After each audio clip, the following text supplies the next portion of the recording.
We are live to YouTube.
Just so everyone knows, we are live to YouTube at the moment.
Please.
Madison, I can't move anybody around my screen because it says they're pinned.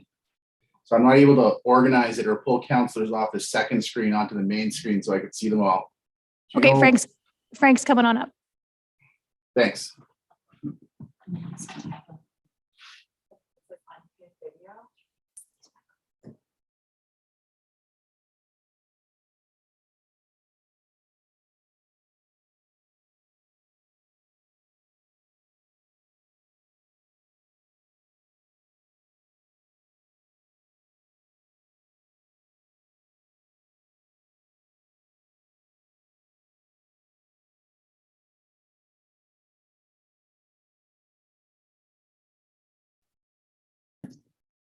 I've sorted it out. Thanks.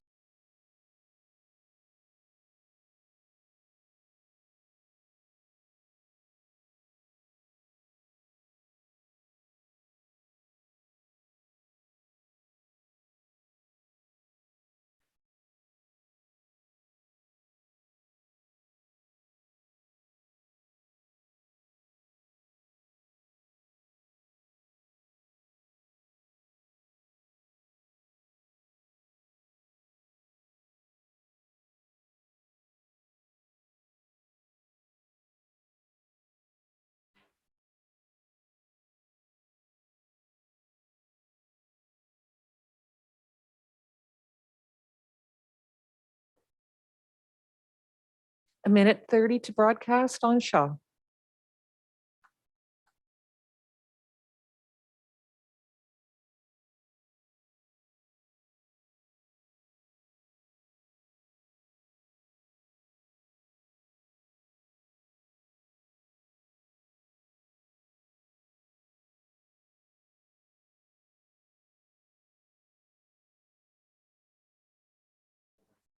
A minute to Shaw broadcast.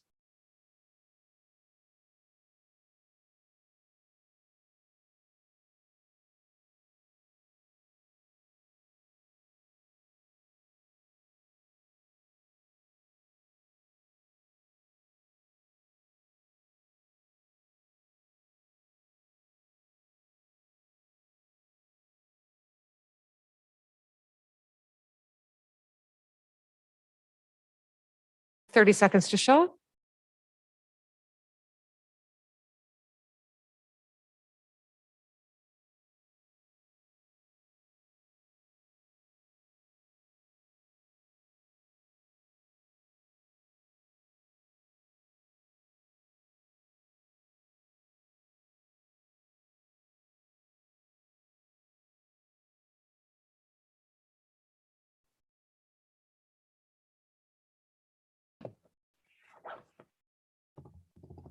We are live on Shaw.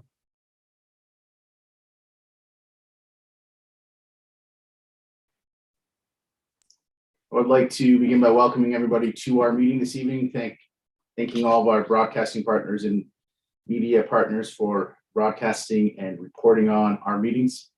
I want to recognize and acknowledge with respect that we are in the Robinson Huron Treaty Territory, and the land on which we are gathered and meeting is traditional territory of the Anishinaabe, known historically as Bawating.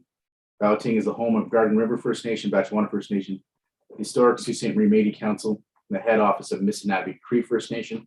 So I want to recognize the really great work the Indigenous Friendship Center does in Sault Ste. Marie and our urban Indigenous population.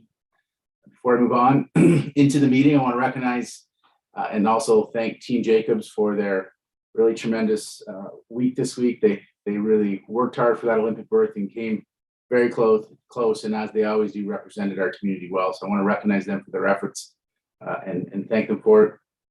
And I should also take a minute to just communicate to the community that the new restrictions that Algoma Public Health put in place are effective today. It's important to note that our prevalence of COVID in our community is currently higher than the prevalence in the province of Ontario when we came out of our last lockdown. So much less significant numbers led to a lockdown. And we came out of the lockdown at lower numbers than we are currently at now. So we are seeing significant numbers in our community. It takes a while for our collective action to result in a decrease in case count. So I want to just encourage everybody to keep committed, stay committed to Algoma Public Health's recommendations and Algoma Public Health's restrictions. And if we all reduce our individual context, our collective cases will fall. I want to encourage everybody to keep on working together for your own health and safety and the health and safety of your family and friends, but also importantly of our community at large. Madam Clerk, if you can please start the meeting. The motion by Councillors Dufour and Scott resolved that the minutes of regular council meeting of November 15, 2021 be approved. All in favor? Motion is carried. I have not received any declarations of pecuniary interest. Any to declare at council? Councillors? Seeing none? Under agenda item 4, I have a motion by Councillors Vezo, Allen, and Verde resolved that the agenda for November 29, 2021 City Council meeting as presented be approved. All in favor? Carried. And under agenda item 5.1 is a proclamation Community Christmas for Children. Thank you, Madam Clerk. I have the proclamation here. Whereas children are important members of our community and the holiday season is a particularly special time of year for them. Whereas Community Christmas for Children, consisting of local businesses, agencies, and organizations, plan no-cost activities for children and their families during the month of December and the school winter break. Whereas the goal of the initiative is bringing the community together to support families and brighten the holidays for children. Now, therefore, I, Christian Provenzano, as Mayor of the City of Sault Ste. Marie, do hereby proclaim December 1st, 2021 to January 2nd, 2022 as Community Christmas for Children in Sault Ste. Marie, and urge all citizens to take advantage of the many activities available for children and their families. Thank you. Under agenda item 5.2, a proclamation for World AIDS Day. Whereas it has been 40 years since the first AIDS cases were reported, and HIV still threatens the world with more than 60,000 people living with it in Canada. Whereas local health responses continue to work toward the elimination of systemic barriers, stigma, and social inequalities, with HIV Awareness Week, Indigenous AIDS Awareness Week, and World AIDS Day providing opportunities to further efforts to address the challenges impeding treatment and prevention. Whereas the theme for World AIDS Day 2021 is End Inequality and AIDS and Pandemics, highlighting the urgent need to combat the inequalities that drive AIDS. Now, therefore, I, Christian Provenzano, as Mayor of the Sault Ste. Marie, do hereby proclaim December 1st, 2021 as World AIDS Day in Sault Ste. Marie, and encourage all citizens to learn more about the initiatives to local organizations that are committed to increasing awareness and support people living with AIDS, HIV, including the upcoming HIV Awareness Week and Aboriginal AIDS Awareness Week. Thank you. Under agenda item 5.3, homelessness update, Mike Nadeau, the Chief Executive Officer with the District of Sault Ste. Marie Social Services Administration Board, and Jeff Barbin, the Director of Housing Services with the DSAB, are in attendance. Welcome to Council, Mr. Nadeau and Mr. Barbin. Mr. Nadeau, are you doing the presentation? Yes, I'll be leading it. Thank you. Am I able to share screen, Madison or Rachel? Yes. You are. Madison will help you with that.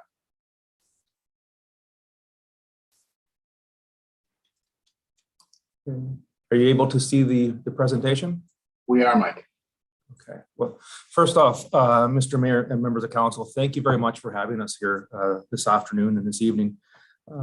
There has been no greater pressure put on our organization aside from the homelessness file over the last few months or approximately a year. So we're really appreciate the opportunity just to come and update council on some of the work that we've been doing over the last few years, and then hopefully we'll have some questions at the end. So if it's okay, Mr. Mayor, I'll just start the presentation.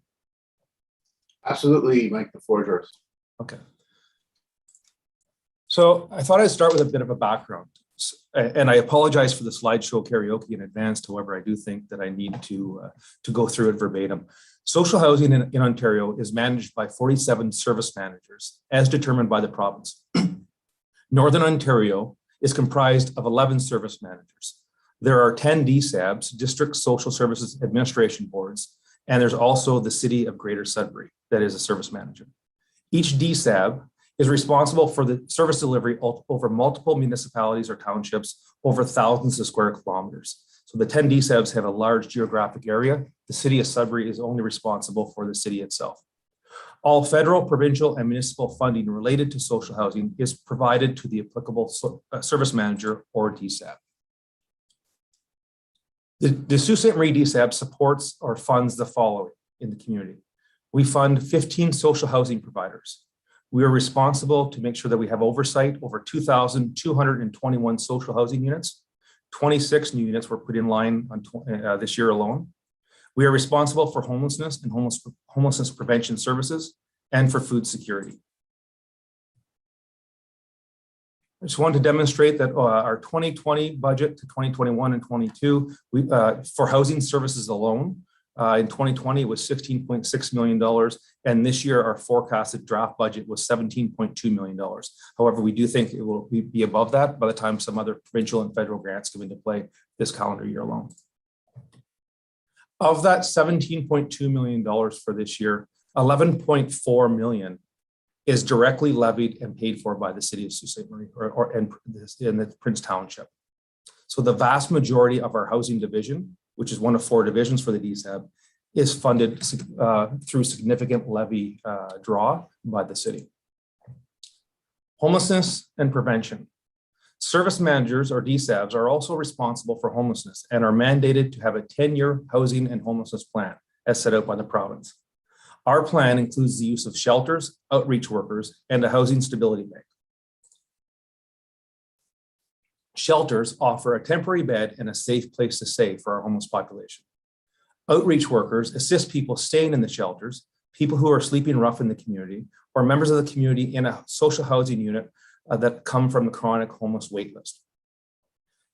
We also have the Housing Stability Bank, and that bank provides funds, which is essentially a grant for people who are behind in their rent and or their PUC as a strategy to prevent homelessness in the first place. Our shelter system, shelters are open 24 hours a day, 7 days a week, and our current system consists of 20 beds at Pauline's Place, and they serve women, youth, families, and accessible people who have accessibility needs.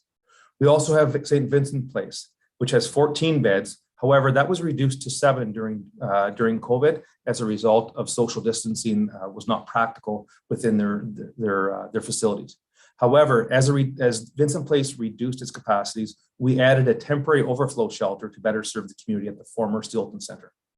We also use motels and hotels when required. If our shelter system is full, the shelters are full, we will not turn someone away who requires the bed for the night. We will put them up in a motel or a hotel if that was where which they desired. When someone enters our shelter, they are assessed using a triaged approach, and the most acute people are eligible to be placed on our chronic housing wait list, and they receive high intensity supports. It's also important to note that our DSAB was the first in Northern Ontario to develop a chronic housing waitlist category in 2015-2016. People who are not placed on our chronic housing waitlist are assisted to find accommodation and are offered light supports. We also have a housing prevention team, and approximately 25 people from multiple community agencies work together as part of that team to serve our marginalized community members. Since 2019, we have been making some significant strategic investments in our system. We recognize that our shelter system was weak, and when we compared it to peers, it was significantly underfunded. In 2019, we secured $900,000 from the province of Ontario to implement a low-income home ownership program. And that program is intended to allow people who do not have the down payment to be able to purchase a home that's renovated through Ontario Works, and then that program gets recycled through the DSAB on an annual basis. It's been working really, really well. We also purchased the Steelton Center from the city of Sault Ste. Marie for $1 and allocated approximately $600,000 to renovate the space to operate as a shelter for Pauline's Place in 2020. We purchased the former Sacred Heart School to operate as a shelter, a transition house, transition rooms, and as a former NRC in 2020 at a cost of $500,000. We increased shelter wages to a minimum of $20 per hour in the better part of 2020 and later part of 2021. Before that, we had some shelter workers who were paid minimum wage. And when we looked at the turnover, when we were speaking to our shelter partners, it only made sense that we made sure that they provide a decent competitive wage. So we updated it to have a mandatory minimum of $20 per hour per staff member. In 2020, 2021, we also implemented the community wellness bus with our area partners, Surrey Hospital, CMHC, and Algoma Family Services. We opened the COVID isolation shelter in 2021, and that is at capacity over the last few months. And we also leased and renovated the Verde Hall to operate as a temporary low-barrier shelter, which will offer between 14 and 28 beds when it comes online. And the Verde shelter is a bridge until we get these former Sacred Heart renovated and operational, which is hopefully going to be in September of 2022. Some of our current plans include renovating 8 transition units at the Steelton Center at a cost of $355,000. Those are starting to open up. We already have 3 people who are residing there now. And the transition house are meant to be about a 30-day to a 6-month stay until people can find permanent housing. So what we're looking at trying to do is our system is someone enters a shelter, they go to transition housing, and then they go into more permanent housing over time. We are currently renovating the former Sacred Heart School to operate as a shelter, and it will have a minimum of 14 shelter beds and also a minimum of 22 transition units, and it will also include the NRC. And Dr. McLean has agreed to provide services out of the NRC. Our community partners are going to be providing service, so we're really excited to get that back up and running. The cost when we finally complete renovating Sacred Heart will be in the millions of dollars. There'll be many millions of dollars that we're spending on that. I do not want to state the budget just because we will be issuing a tender, and we're trying to make sure that our costs are as low as possible. We've also purchased a new asset that will be renovated and allow us to accommodate an additional a minimum of additional 14 affordable housing units in over the next 3 months. We hope in 2022. So by 2022, we will have added 44 new affordable units into the community mix. Our homelessness related budget. As I stated, we've made some significant investments since 2019. However, COVID was also a factor, and there's been a significant increase in provincial and federal funding. In 2019, we were spending a little over $2 million on homelessness related funding. In 2020, it was 3.8 million. In 2022, it's a little over 5 million. And in 2022, our budget will be approximately $4 million is what we're going to be spending on the homelessness file. We also completed our third pit count, which was held on the week of October 25th. And our pit count is a point in time count where we go out for the week and we complete a count of all the homeless people that we can find across the community in order to accurately gauge and assess how we're doing and just how many community members need our help. This year, for the first time, we expanded the scope of our homelessness count, and we included the hidden homelessness, i.e. the couch surfing, and that provided a dramatic increase to our numbers. Last time we did a pit count, we tried to do them every 2 years. We did one in 2016, which was 74 people we found. 2018, we uncovered 93 individuals. In 2021, we had to wait 3 years because of COVID. We counted 244 people that were classified as homeless within the community. That's an increase of 151 people, which is significant, but we'll get into a little bit of the data to show why. Some of the makeup that we wanted to highlight. In 2018, 28% of the homeless population were female. In 2021, that has jumped up to 40%. So it is a significant increase in the population, and Pauline's Place is doing a marvelous job in providing service to those individuals. Another thing that we would like to highlight, in 2018, 37.5% of the individuals we counted self-identified as Indigenous. This year, that population that has self-identified, 65% of our community, of the homelessness community, has self-identified as an Indigenous person. That's really important data to understand, as the last census data that we had, 12% of the community self-identified as Indigenous. However, 65% of our homelessness population self-identifies. So we do know that we have a significant overrepresentation of the population. We also wanted to show some of our shelter nights. The shelter usage is going up dramatically. In 2020, Pauline's Place had 2,027 visits. As of the end of October, which we still had another 2 months to go, they were at 3,338 nights. And St. Vincent Place had 2,852. When we counted St. Vincent's and the overflow shelter combined for the men, we're up to 4,021 room nights for the year to date. There is a significant need for additional supportive housing in the community. Currently, right now, we have 10 units that are operated 24/7. We have an additional 13 units that provide semi-supports for 8 hours a day. There is a need for, based on the last pit count, to have, there's a need for up to 60 additional supportive housing units to be added into the community. And when we talk about supportive housing, what we're talking about is people need supports for their health. They also need supports with mental health and addictions. They may need to take medication, harm reduction services, cultural services, meals, room cleaning. Supportive housing is something that this community has been trying to get for many, many years, and it's just starting to get more acute. Supportive housing requires 3 items at a cost of approximately $50,000 per year per room. So first, we need a new capital investment to purchase or build a new facility, a new apartment building.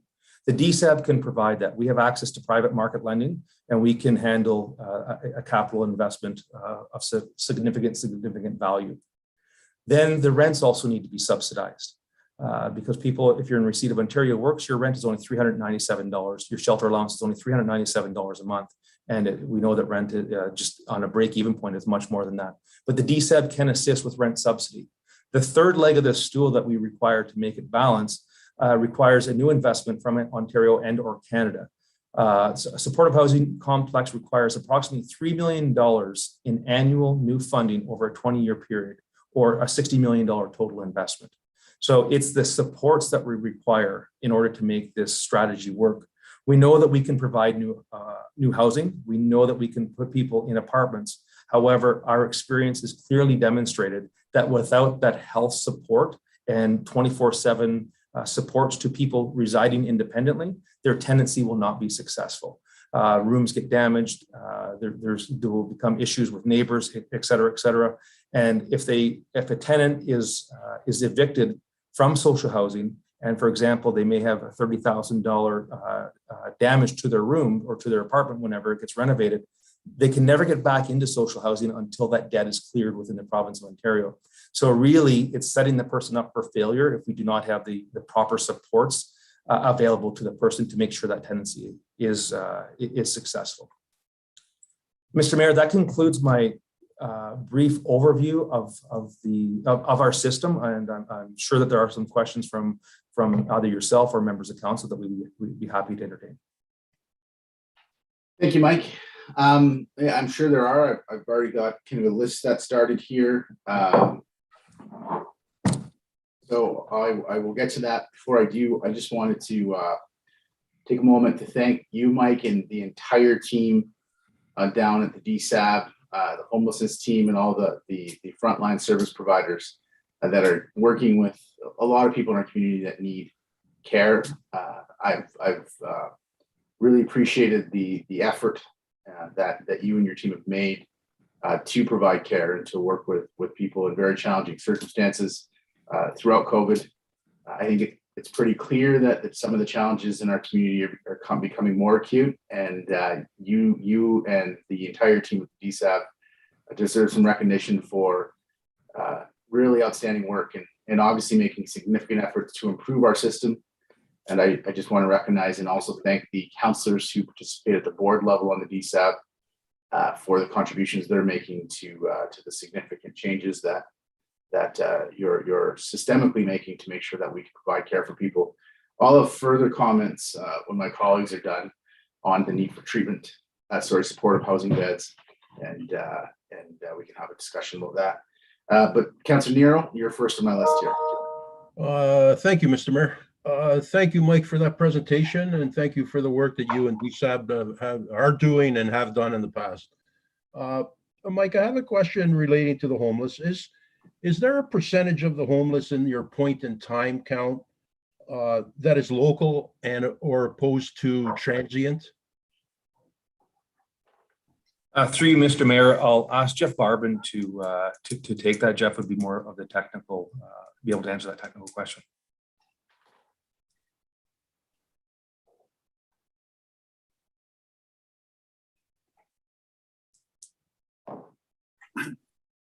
Through you, Mr. Mayor, to Councillor Nero. The majority of those that we have are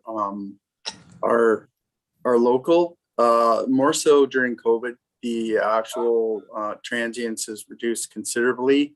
We haven't tracked any. Typically, a transient will move through the city within a minimum a week. But what you see in our numbers now are 99% local. Okay, thank you, Mike and Jeff. Thank you, Mr. Mayor. That's all I have. Jeff, while you're there, either Jeff or Mike, can you give us a breakdown of Indigenous versus non-Indigenous, what the ratio looks like there? Yes, Mr. Mayor, I can do that. So 65% of our homeless population self-identified as Indigenous. So that's a really disproportionate percentage relative to the population at large. And I think it's something that we need to reflect on, because I think it tells a very difficult story.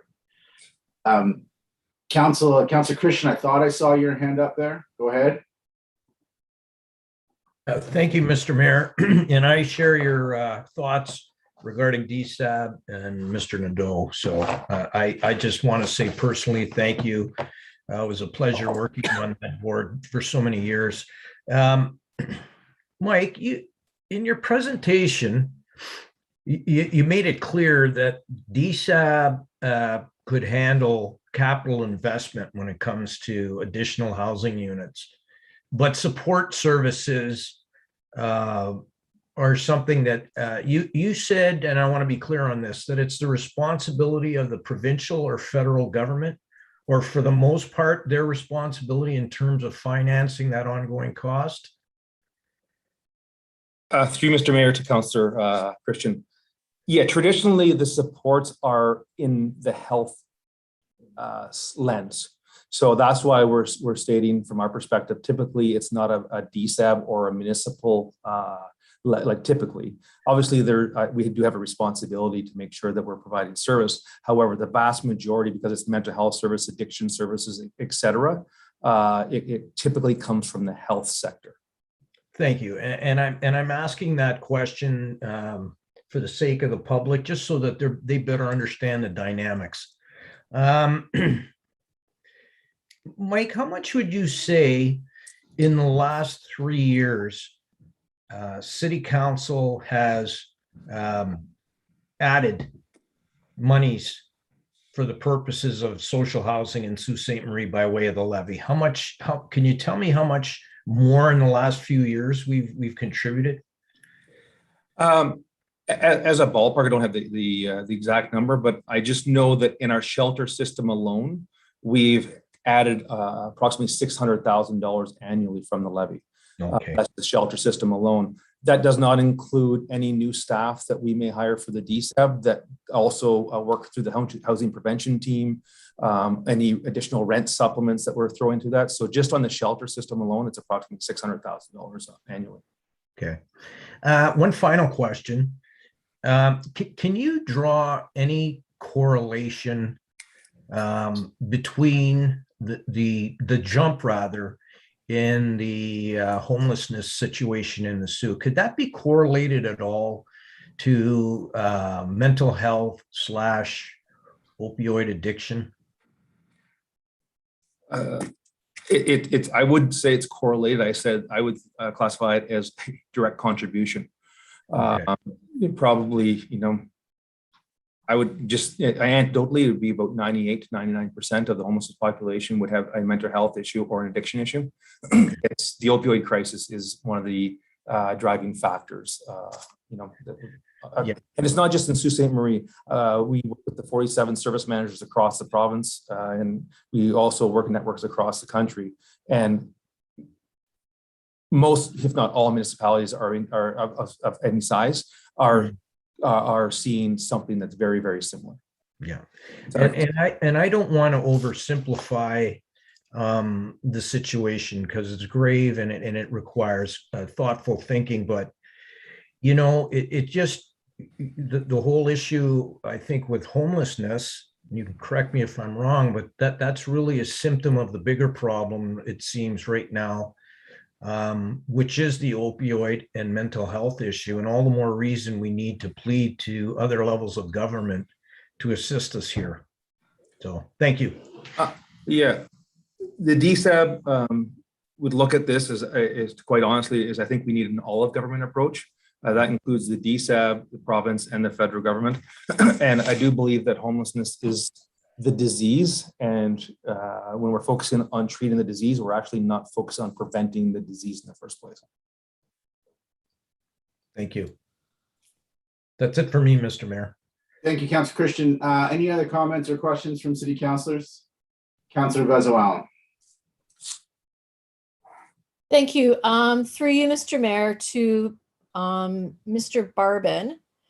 Jeff, when you did the point in time count, did you factor in age? There's been much discussion around the Social Equity Committee about kids that are getting out of care and not in the foster system anymore and not having access to adequate housing. did you do any sort of count in terms Yes. of age cohorts? Through you, Mr. Mayor, to Councillor Vezzo. Yes, we did an age cohort. What we're looking for, as far as that particular, I don't have the presentation that breaks down the ages, but we're definitely dealing with a core of individuals between. We have a breakdown here. So this year, and what we're looking at for 2021, we had 9 youths from the age of 16 to 24. We had the majority, 82 individuals from the age 25 to 64. Okay. That gives you what you're looking for, but we can provide you further details if you wish. No, I just know that that's been part of the conversation. And regarding the Housing Stability Bank, for someone to go and request assistance with either their rent arrears or their utilities, do they need to be Ontario Works recipients? No. Councillor Hafez-Allen, no. The way that our system is, that rent bank, is if someone needs assistance with their utilities and or their rent, they are to contact the Ontario Works office. Ontario Works staff administer the Housing Stability Bank for the community, but it is not intended for people solely. There's other tools that we have for people who are on OW or ODSP. It's kind of intended for more of the quote unquote, the working poor.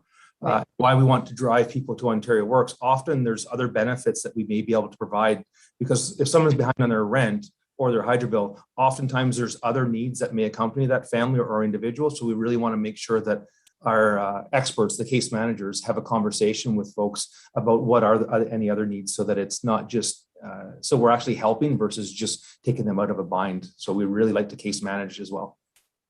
And just one last question, just so people understand what it is. Can you explain what the temporary low barrier beds are at the upcoming Verde shelter, please? Sure. When we're talking about low barrier shelter, our current system right now may have an individual who has inappropriate behavior and they're asked to leave the shelter. And right now they may be asked to leave the shelter for 30 days, 60 days, 90 days, et cetera. Oftentimes it's an untreated mental health condition that may be prevalent, or they may be under the influence. So the low barrier shelter, what we're looking to do is to have people that will gain entry. And if they're under the influence, they can come in, have a safe place to sleep. If their behavior warrants that they have to leave, we'll ask them to leave for the night. But then they'd be welcome back the next day. There's not going to be a time when they would be barred from the shelter unless there is a health and safety risk to our team. That's the only thing that we can't tolerate, is a health and safety, if someone becomes violent. However, so when we're looking at low barrier, we're trying to make it so that's easier for people to access the shelter than some of the current entry eligibility levels that exist now. Okay, thank you so very much. Thanks. Thank you, Councillor Bezelal. And Councillor Bruni, you had something on 5.3? Go ahead. Thank you, Mr. Mayor. Thank you to Mr. Nadeau for his presentation, and thank you to his staff who have done a tremendous job in these hard times that we're accounting right now. Also, I'd like to thank the councillors that sit on the board, and obviously a special mention to Councillor Dufour, who's the chair of the board. My question goes to Mr. Nadeau regarding your currently you require more supportive housing. In your presentation, it says new capital investment, DSAB can provide, rent subsidy, DSAB can provide or assist. For the health and personal support, if you require a 60-unit supportive housing complex, where does that come from? Does that come from the municipality? Does it come from the provincial or the federal government?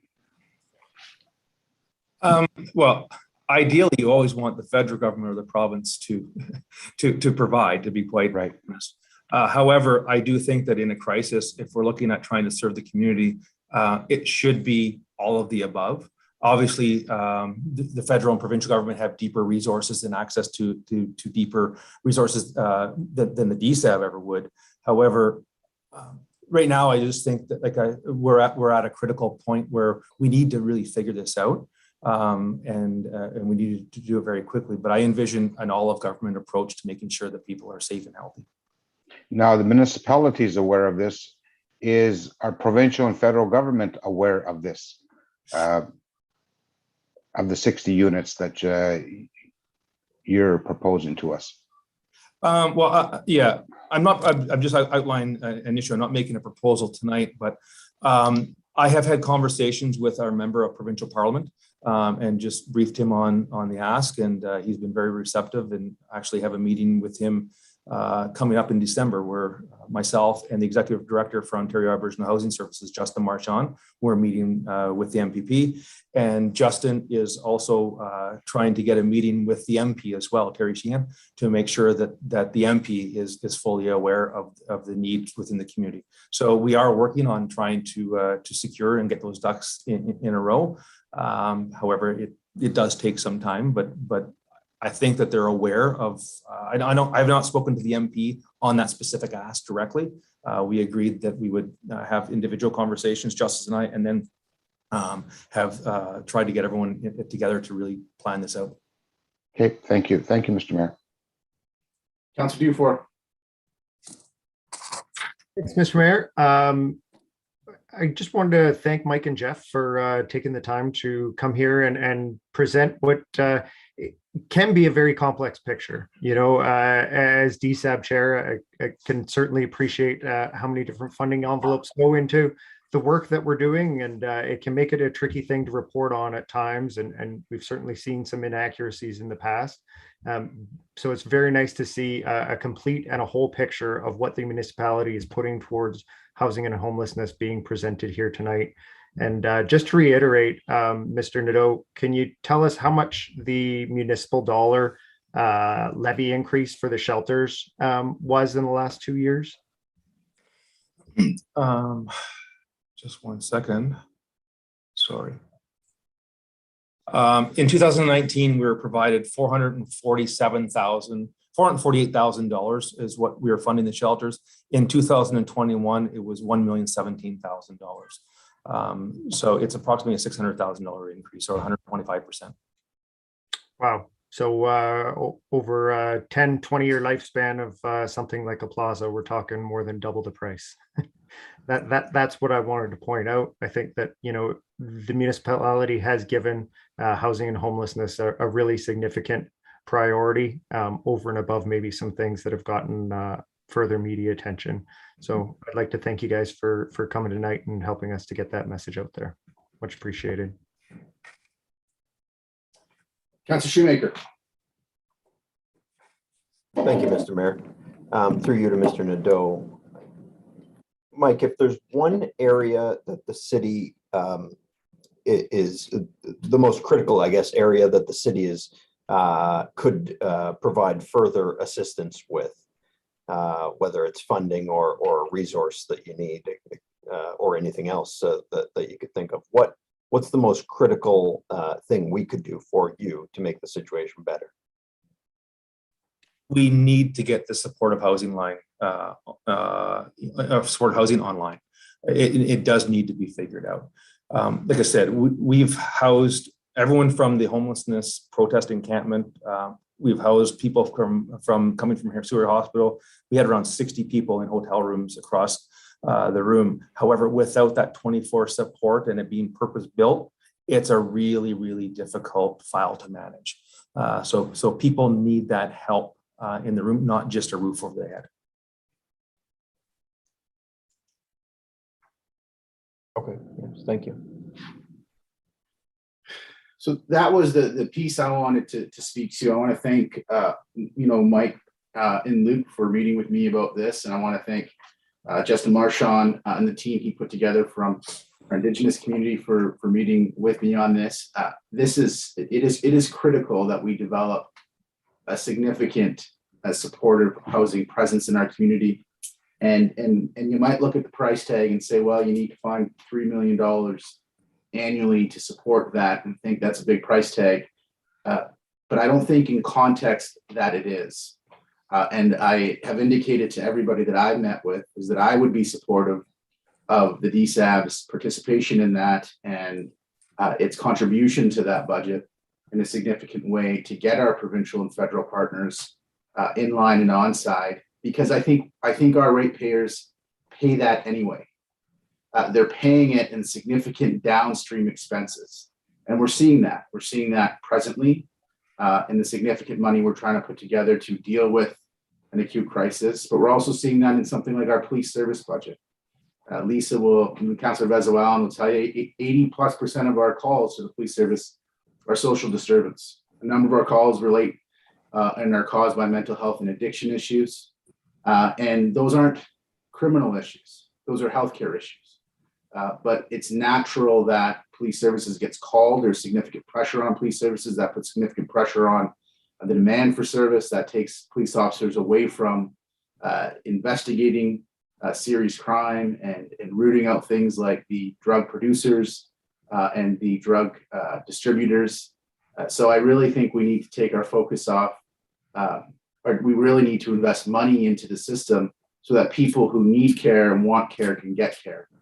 People who need housing and want housing can get housing. We need to develop that infrastructure here. And I think if we develop that infrastructure here, and if there's an upfront cost to us, it's worth investing in. One, because it's important to provide people with that care. But two, is there will be, with time, downstream savings, and we will take pressure off other organizations in our community, which is creating a cost increase elsewhere. And I want to recognize I completely support doing this, and we should do this. We should put together a plan.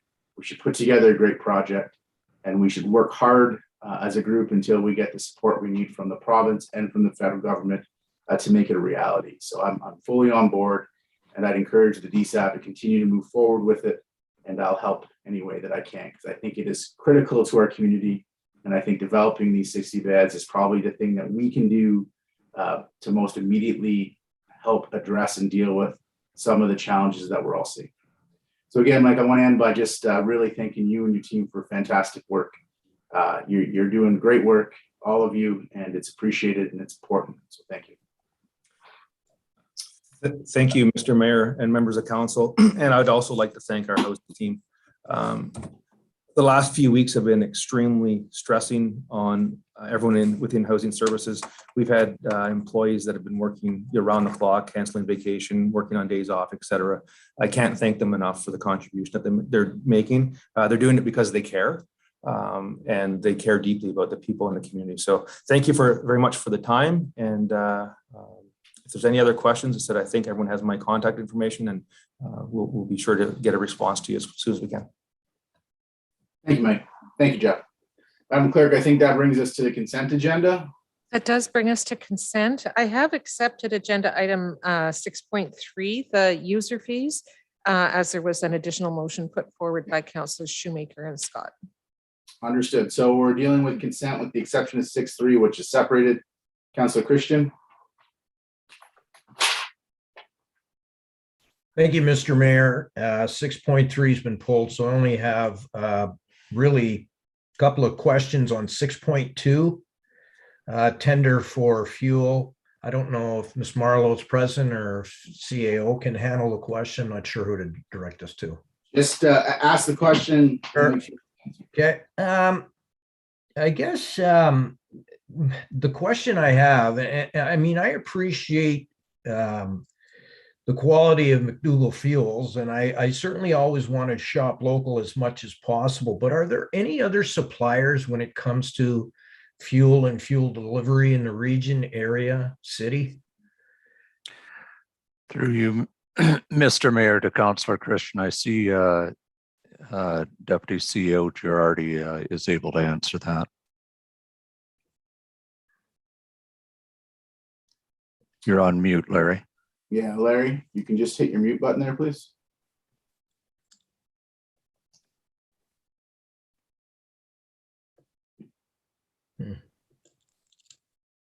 So there's Larry, Well, you're kind of going on and off mute, right? So you're off mute now. You show us off mute, but we still can't hear you. So it looks like Larry's having some technical problems. Mr. CEO, is there anybody else while Larry sorts that out that we can direct that question to? Susan I see Hamilton Beach Susan- is on the Susan line. just- Yeah. Susan just popped on here. Susan, do you have an answer for us? Through you, Mr. Mayor, to Councillor Christian, we have had a competitive process in other years. There has been others, but at this point in time, there was the one tender received. Okay, yeah, and the only reason why I'm asking is I think for the process going through all of this, it's always healthy to have at least a couple of bidders. I have no doubt that McDougall will provide great service, a fair price, but I think for the sake of the process, it's good when we can have other bidders. That was my only question on 6.2. And the only issue I have. Anybody else on 6.2? I'm not seeing anybody, so Councillor Christian, that's all you have. Councillor Gardy?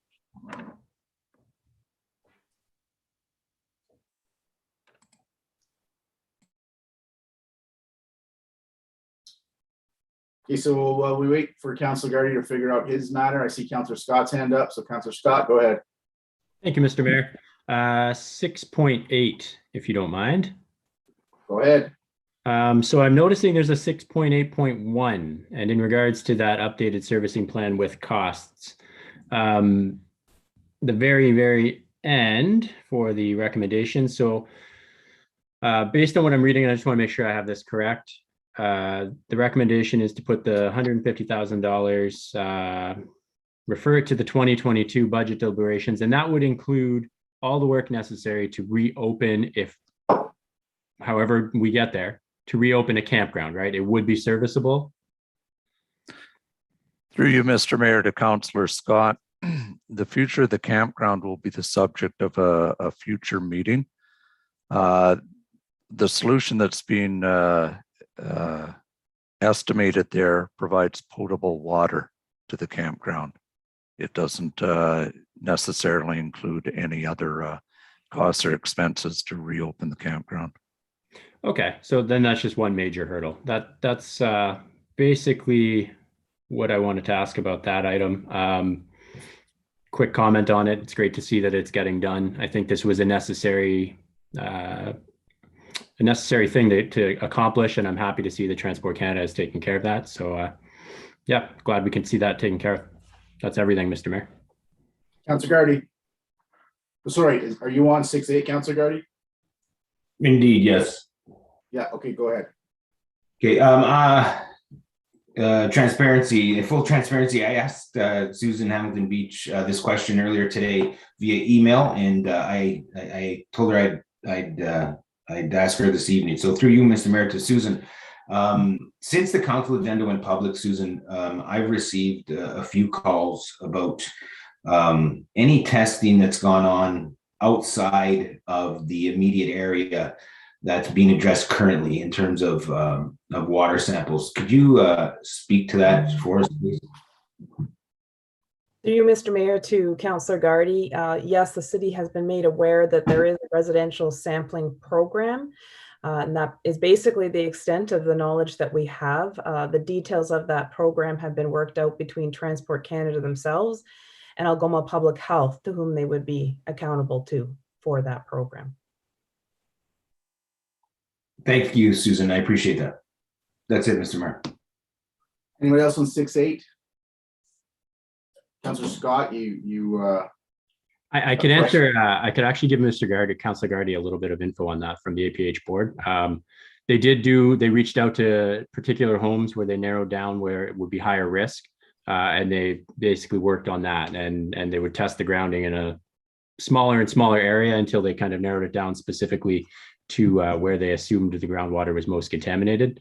And that was the result that I got back when the last time I asked about it. So I think they've got it narrowed down quite a bit to a certain specific area, and it looks like some important work is getting done now. Okay, anybody else in 6.8? Seeing none. Councillor Scott, do you have anything else on consent? Councillor Gardy, did you have anything else in consent, or was it just 6-8?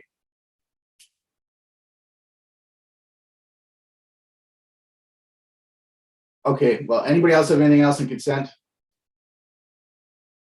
Councillor Shoemaker? I just want to thank the climate change coordinator for the report on 6.7, the electric Zambonis. I think we had our share of issues with carbon monoxide at the McMeekin, and this is, but it wasn't all, I don't think, attributable to the Zamboni, but I think that this is a good way of eliminating one potential creator of carbon monoxide in our arenas, and it's good for the health of the attendees, it's good for the environment, and let's hope it's good for our budget as well. Thank you. Anybody else in 6-7? Any other matters on consent? Councillor Vezo Allen. Just a comment, Mr. Mayor, on 6.5. I just wanted to thank Nancy for all of her work with the accessibility plan in the committee. And also, I think it's really important. Included in that plan is the Vulnerable Persons Registry. And I don't know that a lot of people pay attention to it. So I think if you do know of any vulnerable people, especially our senior population, the link is there right in the report for the registry. And I think that would be an important thing to point out for people that are watching at home. As well, this is the first time we've had the municipal autism strategy as part of the multi-year plan. So really proud to see that come to fruition. And I just wanted to thank Nancy, our coordinator. She put a lot of hard work into it, and thank everyone that contributes on the committee. Okay, thank you. Anybody else on 6-5?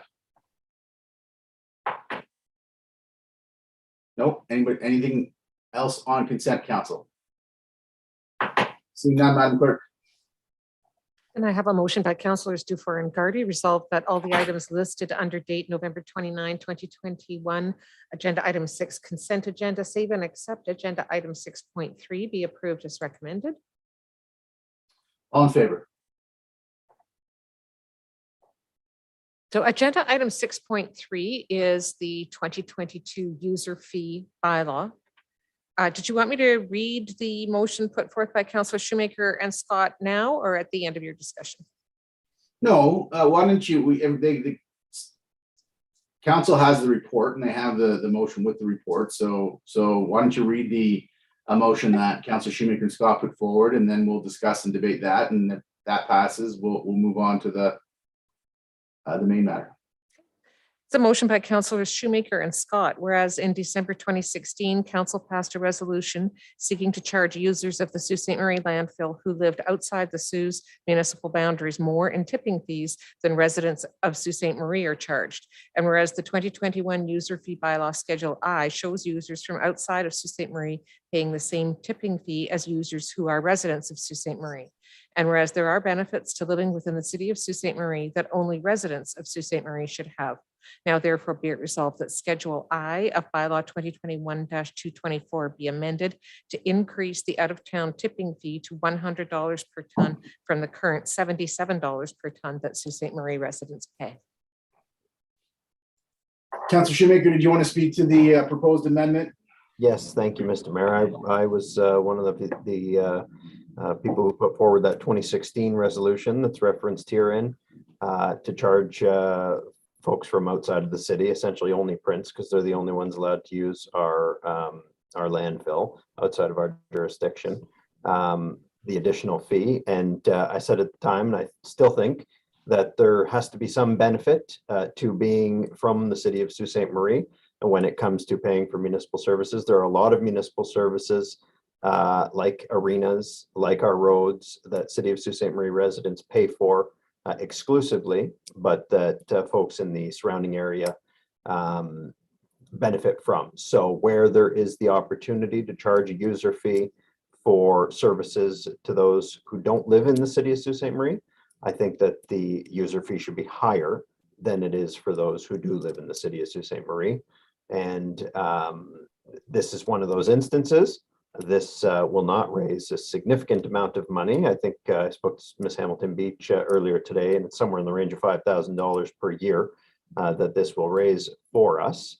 But I think it is symbolic of the types of actions we need to take to ensure that our residents have a benefit for living within the municipal boundaries. They're the ones who pay taxes, whose tax base supports all of the services that everyone in the whole area gets to benefit from. And like I said, where we have the opportunity to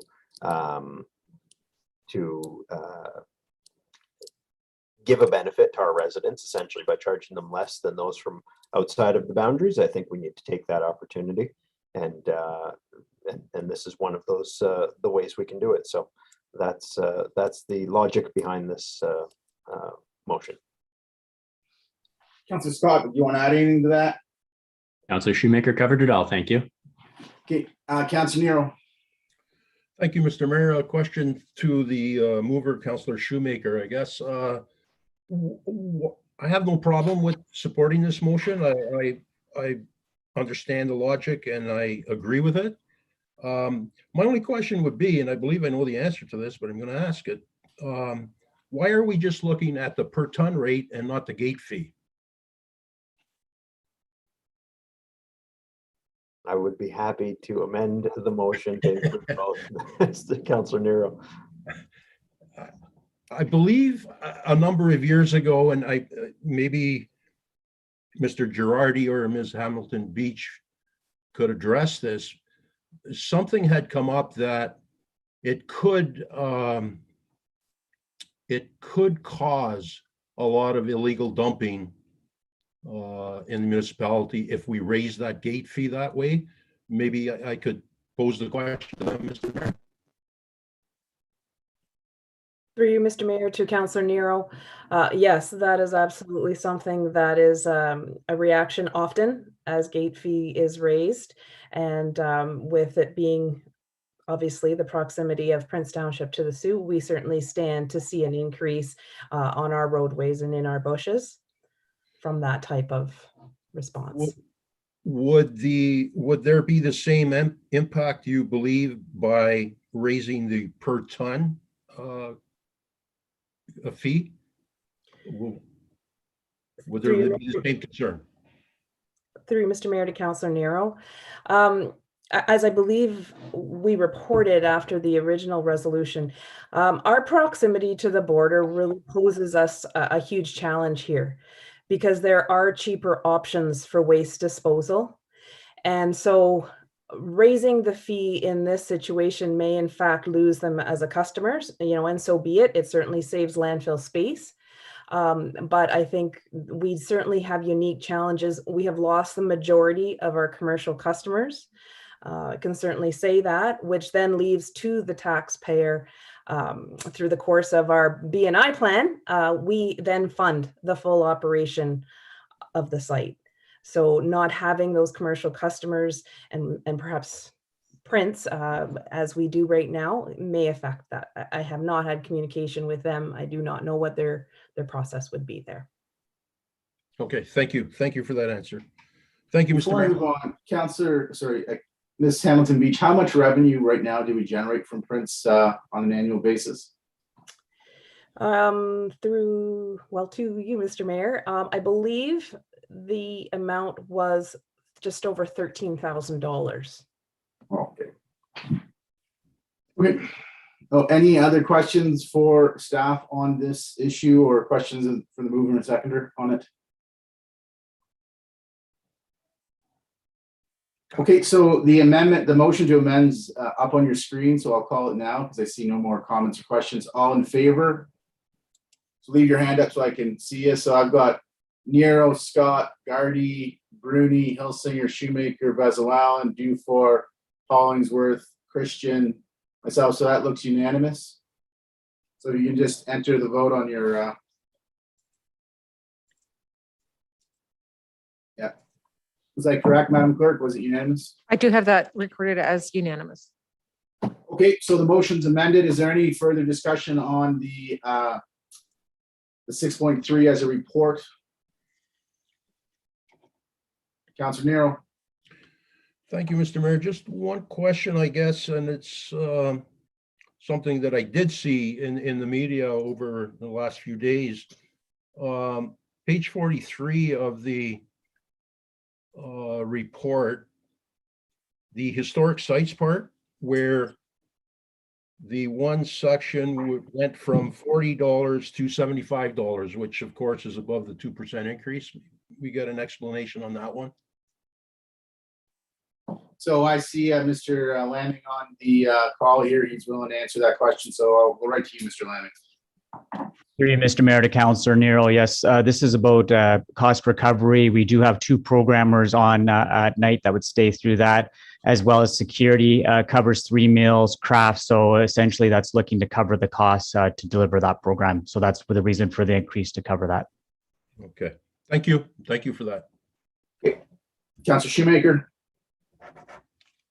Yeah, thanks, Mr. Mayor. Through you, really to anyone, I suppose Michelle perhaps is the most logical person to respond to it. But when we increase a user fee, if it gives us a number that is not a multiplier of 5 or 5 cents, can we not round up to the nearest 5-cent interval so that we don't have, the penny fractions, which, as the media pointed out over the weekend, do not exist anymore? To you, Mr. Mayor, to Councillor Shoemaker, yes, that will be done in the going forward. Okay, thank you.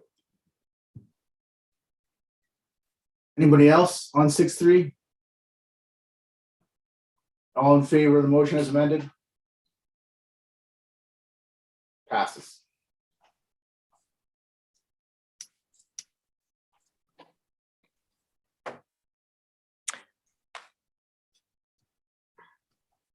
That will bring us to agenda item 8 and agenda item 8.1, municipal revenue generating tools. I have a motion by councillors Hollingsworth and Christian. Whereas Canada's municipalities are at the forefront of delivering a growing array of vital services to citizens, ranging from affordable housing, transit, and childcare to managing more than $1 trillion of infrastructure. And whereas municipalities have a limited revenue generating options, which are largely property taxes, user fees, intergovernmental transfers, and development charges. And whereas the provincial government must begin to modernize the tax system to allow municipalities new revenue generating tools that will support the rising costs facing all municipalities in Ontario. And whereas the Association of Municipalities of Ontario estimates the annual province-wide municipal infrastructure deficit to be $6 billion. And whereas the City of Toronto Act 2006 granted Toronto broader municipal revenue tools than the other 443 municipalities in Ontario. And whereas AMO has long lobbied for its members the right to access the same revenue tools permitted by the City of Toronto Act. And whereas one of the revenue tools the City of Toronto charges is a municipal land transfer tax parallel with the province of Ontario on all property sales except for first-time home buyers. And whereas this revenue tool would generate nearly $2.68 billion for the other Ontario municipalities, which would help municipalities' growing infrastructure deficit. Now, therefore, be it resolved that the City of Sault Ste. Marie endorses the Federation of Northern Ontario Municipalities resolution requesting AMO to lobby the Premier of Ontario to grant Ontario municipalities the same municipal revenue tools as the City of Toronto.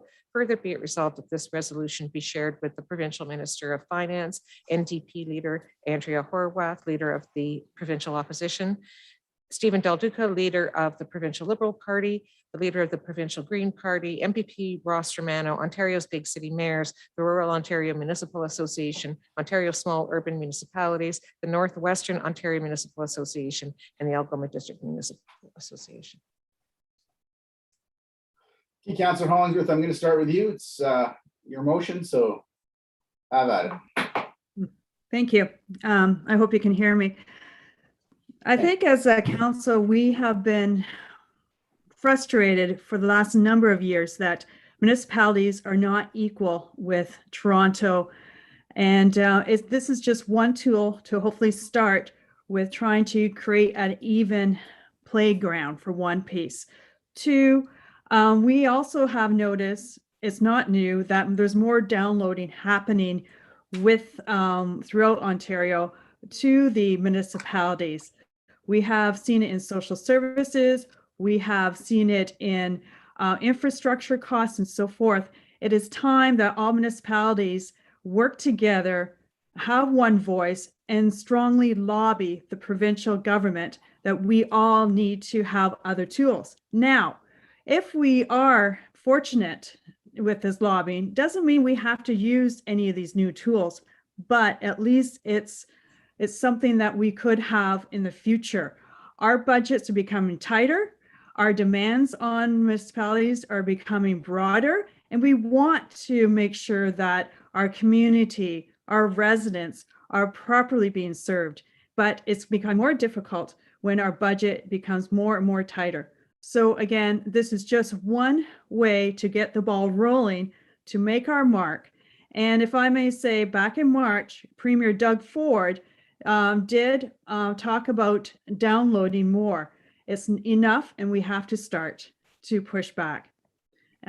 That's pretty much it. Thank you. Thank you, Councillor Hollingsworth. Council, do you have any questions, comments for Councillor Hollingsworth on the motion?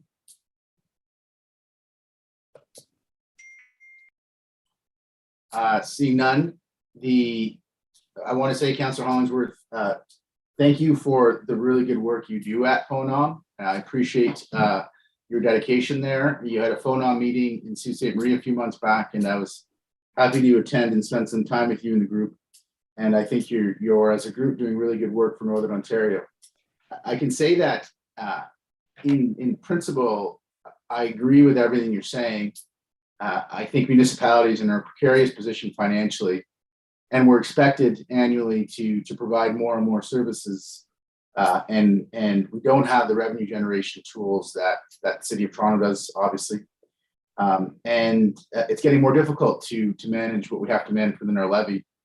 You saw tonight a great example of that with the DSAB's presentation and how much of that funding for those social challenges fall into our levy. My concern with this motion personally is I don't want to give anybody the impression that I want to be part of levying a land transfer tax here in the city of Sault Ste. Marie for the city of Sault Ste. Marie. I have seen that tax levied a number of times. Councillor Shoemaker could probably attest in our private lives as lawyers. Sometimes we do real estate transactions in Toronto for clients, and you see the provincial land transfer tax, which you can imagine is sizable on a piece of property in Toronto. And then you see the Toronto land transfer tax, which we submit to the City of Toronto. And it always bugs me when people compare our taxes to the City of Toronto's taxes, because they don't factor in those extra revenue generating tools that you mentioned. They don't factor in that when you buy your house in the City of Toronto, you're paying the City of Toronto $10, $15, $20, $25,000 in land transfer tax. And you know, it could be certainly an impediment to home ownership for people who are trying to get into the home ownership model. And every time I'm part of that and I see that tax levied by the City of Toronto, I think to myself that I wouldn't support the City of Sault Ste. Marie levying that tax. I do believe that we need additional income generating tools. I do believe that there are different ways that the province can generate income that it can use to support the municipalities. And I do believe that the province should be uploading some costs that we bear on its behalf, which would make things easier on our levy. But actually having the land transfer tax as a tool in our toolbox is not something that I personally would support. So I wanted to make that clear, because I do want to recognize your very good work at FONOM and the important work that FONOM's doing. So council, so we have the resolution. Are there any other comments or questions on the resolution? So all in favor of the resolution? So we have Councillor Nero, Councillor Hilsinger, Councillor Shoemaker, Councillor Bruni, Councillor Hollingsworth, Councillor Christian, and Councillor Scott opposed to the resolution. So Councillor Lisa Vezoal, Councillor Dufour, and I, Councillor Gardy. I didn't see which way you voted. What does that mean? I voted in favor, Mr. Mayor. Okay. So the resolution passes. Thank you. Mr. Mayor, just to confirm, I have everyone in the affirmative with the exception of Councillor Dufour and yourself. And Councillor Vezin-Wallin.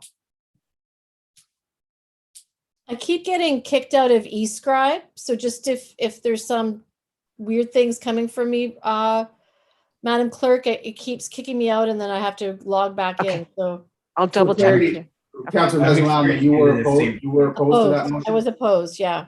Okay, thank you. So it is 8-3. Okay, very good. That brings us to 8.2, Madam Clerk. That is correct. 8.2 is a motion by Councillors Christian and Hollingsworth, whereas Sault Ste. Marie has approximately 1,200 road sections within city boundaries that must be maintained. And whereas the city's capital transportation budget is approximately $4.5 million per year, and whereas this amount has not increased over the last 2 decades, and whereas the overall condition of city roads continues to deteriorate as a result of an underfunded capital budget, and whereas city staff is currently conducting a provincially mandated asset management update of city roads maintenance requirements, and whereas council should investigate and compare capital road expenditures in other northern communities so that it has a benchmark of current practices and expenditures throughout the north. Now, therefore, be it resolved that council asks staff to prepare a report that compares capital reconstruction and resurfacing expenditures with other northern communities. Further, that the report attempt to include metrics related to length of roads, total lane kilometers, surface type, relative lengths of arterials, collectors, and local roads to help frame the results and add the necessary context for comparison, and that the report be presented to council by June 2022. Okay, Councillor Nero, did you want to speak to that? No, but I'd like to. Oh, I apologize, Councillor Christian. No problem. Thank you, Mr. Mayor. Capital road reconstruction is a basic service that everybody expects. And really, when you look at the budget tool this year, the feedback is clear again that people are expecting more from us in terms of capital road construction. We obviously have a very serious issue in Sault Ste. Marie, and I think the mayor articulated it quite well on our support for mental health and the addiction crisis, and our focus will be there. But we can't lose sight of the fact that we have a very important budget item that needs to be, I think, seriously reviewed. Other municipalities in Northern Ontario struggle with the same challenges we do. Winter road conditions and winter conditions rather play havoc on our roads. So all the more reason we really need to have a look at this. We generate revenue for capital roads through the federal gas tax. We have the urban only levy, but 4.5 million is what comes out of the levy for capital road reconstruction. And as the report says, it hasn't increased. So, our council and future councils are going to have to look at this. We're running in a deficit here. We haven't improved it. Councillor Hollingsworth and I have talked about it several times. So the idea here is we've got a provincially mandated report coming to council in the summer. I thought it would make sense that we reach out to our other northern community partners to see what they're doing, because I think going forward, we're going to have more meaningful conversations about this.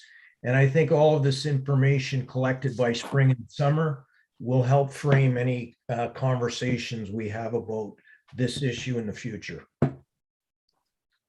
Thank you, Mr. Thank Mayor. you, Councillor Christian. Do we have any other comments or questions on this motion? Councillor Hollingsworth, go ahead. Yeah. I think it's fair to say Councillor Christian and I, and many of us around this table, have a passion for our roads. Roads are just not resurfacing. It's not what we see visibly. It's the underneath. It's the infrastructure that falls beneath the road that is also deteriorating. And when we sat down with the chief engineer, Don Elliott, actually a week and a bit ago, it was just absolutely shocking when he went through the entire list of roads that need attention. And again, as Councillor Christian was saying, we have not technically increased our budget on roads for decades. We really haven't, and you'll see these numbers more and more in the future. Having said that, $500,000 increase, which we've done in the past, barely covers a half a kilometer of road. And again, it's the infrastructure underneath the road that is also very much of a concern. It's not just resurfacing. Having said that, it's not the main arteries, it's a lot of our side streets in all wards that are suffering. And this is a piece that both Councillor Christian and I know many of us around this table want to see repairs and focus on. We can't let this continue on. Just like we talked about public works with the fleet, if we let the fleet go, it's going to basically be disaster. If we let this go any longer, it's going to be a disaster and more costly in the future to fix. Thank you. Thank you, council. Anybody else? Seeing none, all in favor?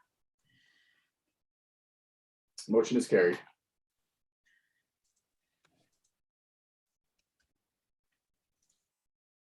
Do I have a unanimous vote? I think you did. Okay, there's just a few that haven't been able to. Okay.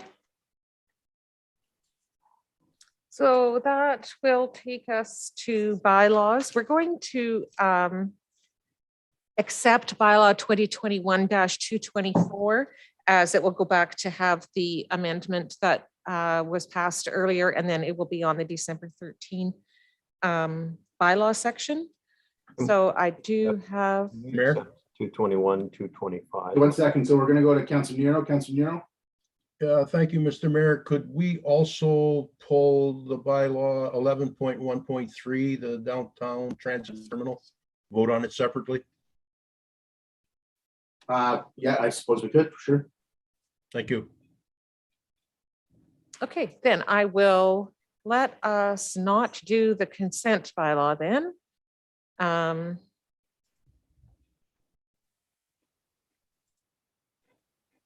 As there's only 3 bylaws, I might as well just read them separately. Yeah, let's do that. So bylaw 2021-220, the community pass pilot, that is a motion by councillors Vezel, Allen and Scott. Resolved that bylaw 2021-220 being a bylaw to authorize the execution of the amending agreement between the city and My Community Health Incorporated for the Community Pass app be passed in open council this 29th day of November 2021. All in favor? Bylaws carried. And 2021-224 will appear at next regular meeting.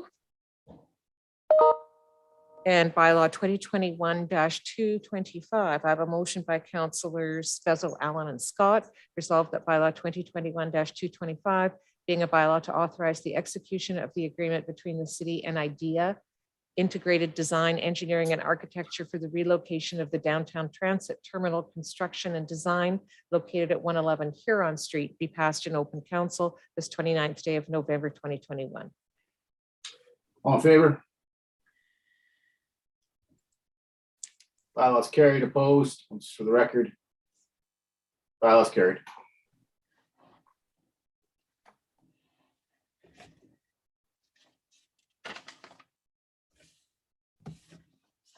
Councillor Vezel, Allen, how are you voting? Okay. Gordon in favor. And Councillor Nero? Opposed. Opposed? Yes. So it carries 7-4. In favor are Gardy, Hilsinger, Dufour, Vezel, Allen, Christian, Hollingsworth, and Mayor Provenzano. And against are Bruni, Scott, Shoemaker, and Nero. That's correct.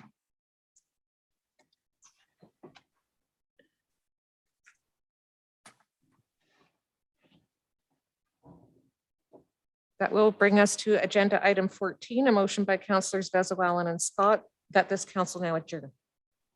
All in favor? Motion carried.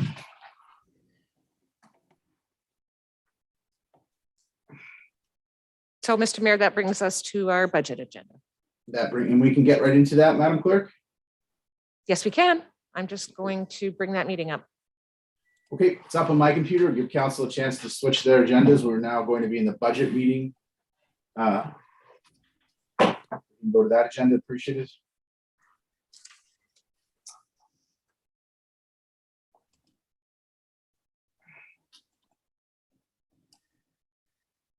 So whenever you're ready, Madam Clerk.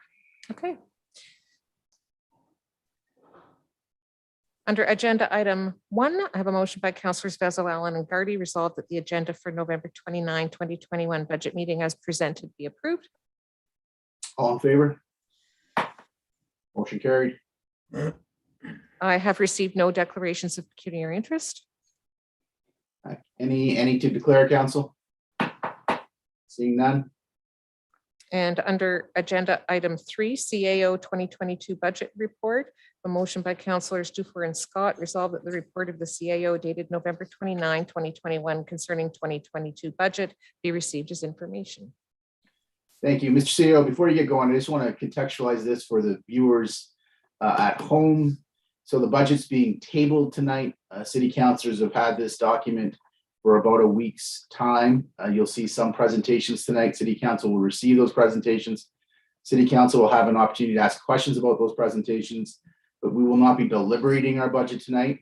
We will have another week before deliberations. During that week, councilors, obviously, each of you can reach out to city staff as you see fit to ask for any further questions. If you have questions about any outside agencies, locals, or levy boards, we can get answers for those to you also. And then we will reconvene a week today, next Monday, to receive additional presentations and then to actually deliberate over our budget. So with that context provided, Mr. CEO, if you can proceed.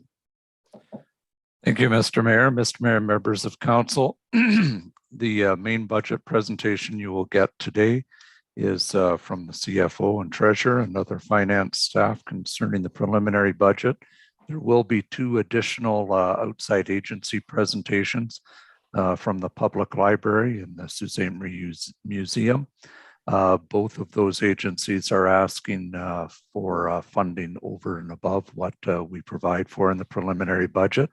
So they will do their presentations for that. You'll be free to ask them questions, but you will deliberate on it next week at the budget meeting. I'd like to just note a correction on my report on the 2021 gas tax top-up funding that's available for council's consideration. It's actually 2.8 million, not 2.6 as listed in the report. As noted, this report is for your information. The CFO will go over the levy implications for both the corporate increase and the levy board increase. And as noted in the report, there is a path should council choose to adopt it at next week's budget meeting of utilizing the tax stabilization reserve to address COVID impacts for 2022, as we are not out of the pandemic yet. And that would bring the city share of the levy increase down to 1.11%.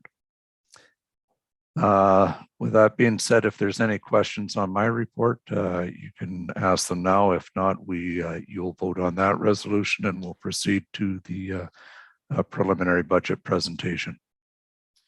Okay, so council, any questions of the CEO on his report? Seeing none, the vote, council, is coming onto your eScribe screen, I believe.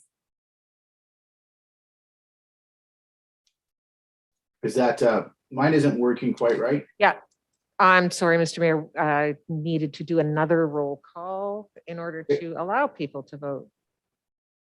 Okay, so are you going to do that roll call, Madam Clerk? It should be open now. Okay, it's open. All in favor? Any opposed? Seeing none, if you can cast your vote, thank you. Okay, once you have that tally back, Madam Clerk, we'll move on to the CFO. That passed unanimously. And now agenda item 4, the preliminary budget. And there is a presentation. Okay, thank you. I believe you're presenting this, Ms. Shaw. Yes, I am. Thank you, Mr. Mayor. Okay. Good evening, bonjour, Annie. Tonight, the 2022 preliminary and capital budgets are being tabled. The budget presented represents a status quo, which assumes that the level of service provided will essentially stay the same while providing for the cost of doing business. While many of the city facilities have reopened in 2021 and capacity limit restrictions reduced or eliminated, it is still estimated that there will be a COVID-19 financial impact in the 2022 budget. Next slide, please. The agenda for the presentation includes details on financial indicators and forecasted economic conditions, a summary of the operating and capital budgets, and a short discussion of financial challenges and the next steps for the budget. Next slide, please. The global pandemic has impacted all the local, provincial, and federal economic predictions. The 2021 provincial fall statement released on November 4th provides some insight into Ontario's economic outlook and hope for recovery. Ontario's employment growth for 2020 was negative 4.8%, but is projected to rise to 4.3% in 2021 and 3.3% in 2022.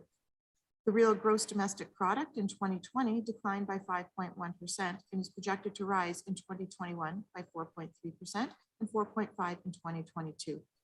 Both are positive indicators for economic recovery in 2022.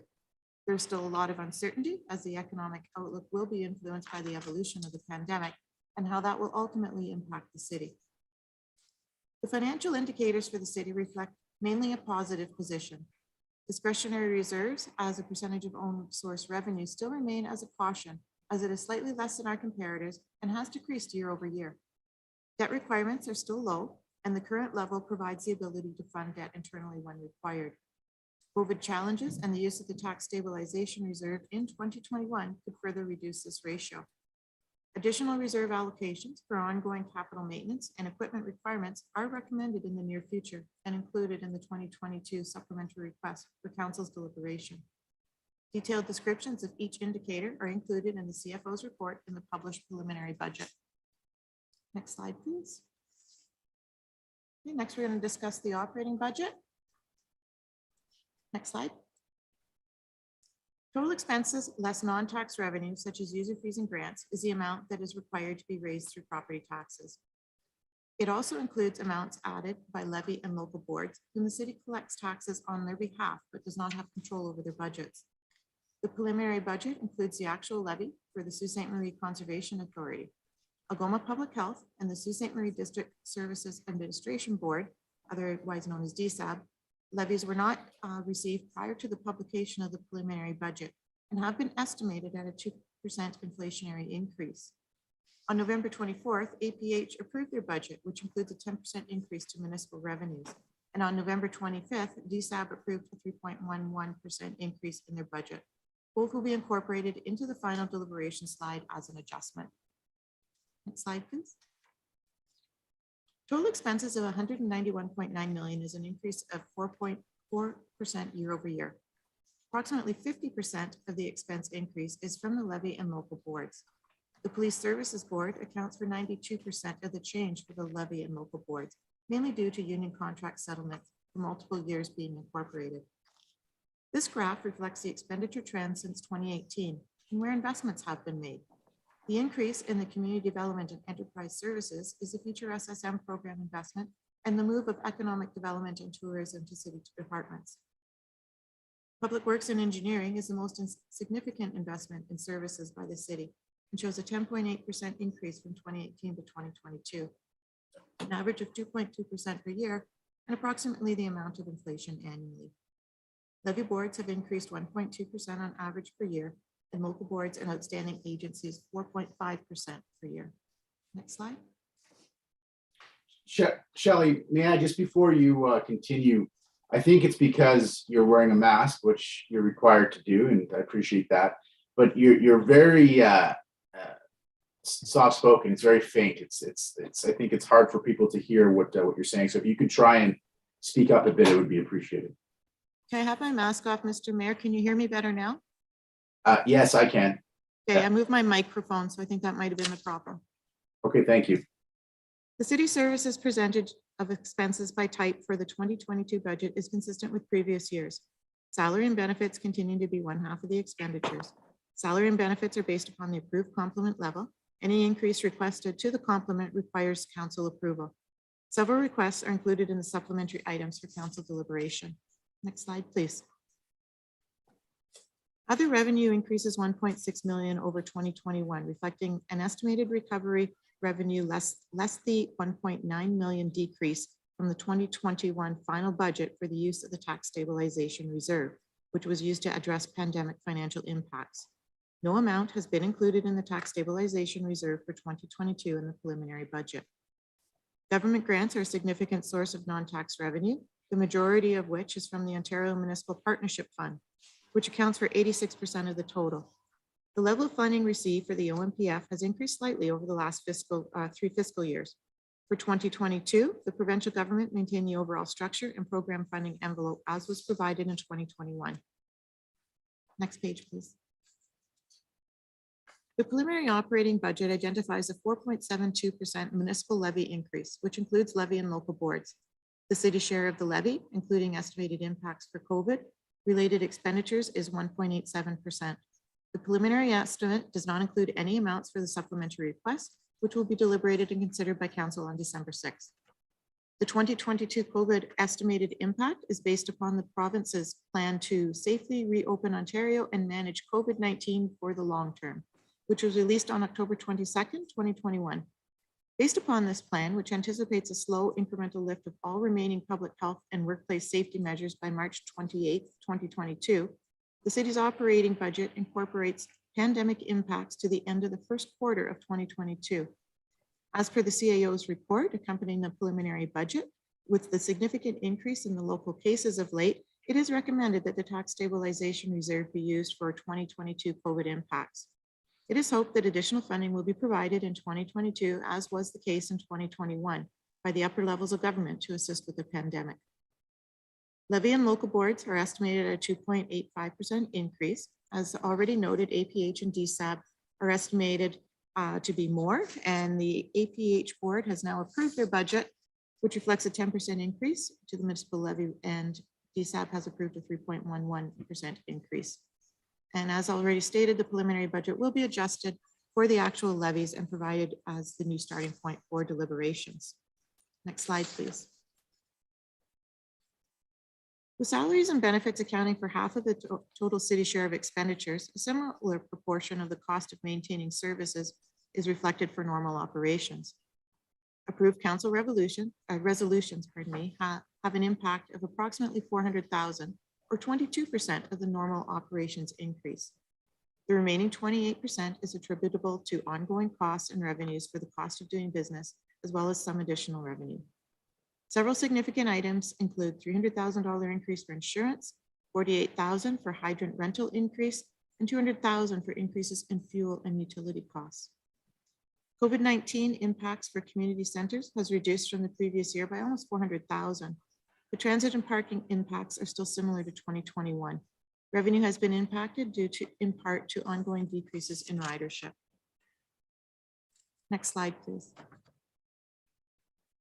Included in the preliminary budget is a list of supplementary items for council's review and deliberation on December 6th.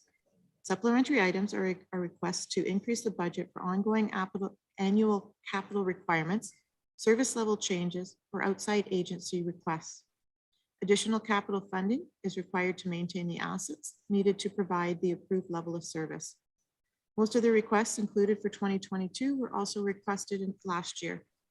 Ongoing funding has not been approved, but some items were addressed in year through other means, such as utilizing reserve or postponing other capital projects. For the Parks Master Plan, a request of $150,000 relates to the plan approved by Council in 2019.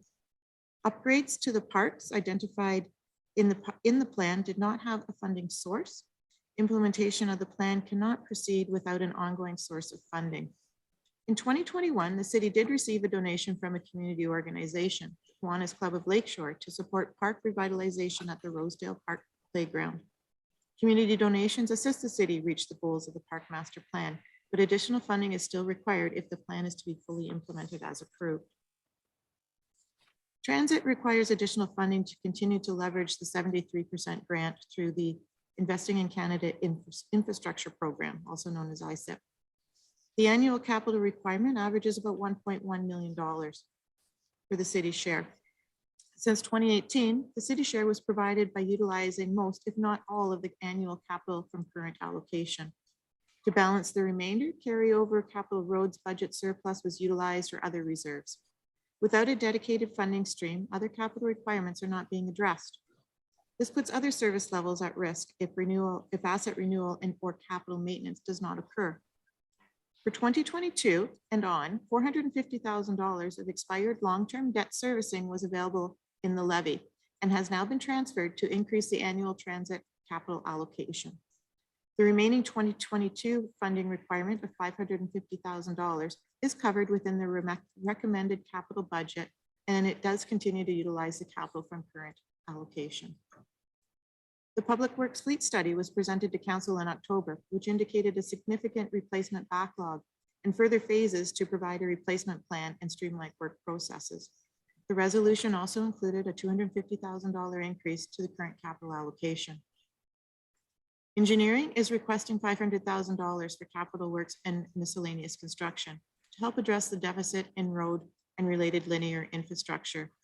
The province has announced in their fall economic statement that the Ontario Community Infrastructure Fund will be doubled in the next several years.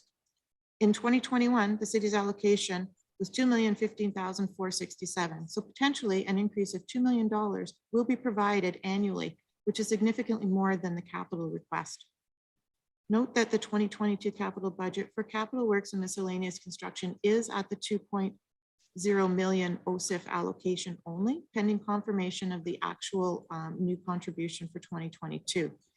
Once the increased funding is confirmed, staff will report back to council with additional capital road project recommendations. Next slide, please. Some options for fire services capital replacement are illustrated in the graph. There is a shortfall for ongoing fire equipment and fleet requirements. Full funding would require an additional $1.1 million for years 2022 through to 2025. Level funding of an additional $700,000 would still incur short-term deficits that would still have to be addressed until 2027. Funding for a potential catch-up will be assessed in conjunction with the Public Works fleet replacement options that are going to be explored in 2022. Although capital funding has been addressed within the 2022 capital budget, for most of the capital supplementary requests through utilizing reserves or other funding, this is not a long-term solution. As noted in the financial indicators, our reserve level is low as a percentage of own source revenue and increases the risk of not having the flexibility to address operational requirements such as this. Next slide, please. Also included in the supplementary requests are various resolutions of council for increased or new service levels. Several complement changes are also requested, and each department will provide further details as part of their presentations during budget deliberations. The museum and library have also requested additional funding for council's consideration, and they will be presenting tonight. Next slide, please. I'll now turn the presentation over to the Manager of Finance, Jake Bruises, to provide a summary of the capital budget.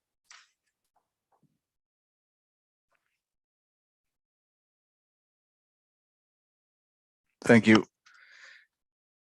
Attached to your agenda package, you will find schedules detailing the 2022 preliminary capital budget. The presentation will highlight some of the major capital items proposed for 2022. Next slide.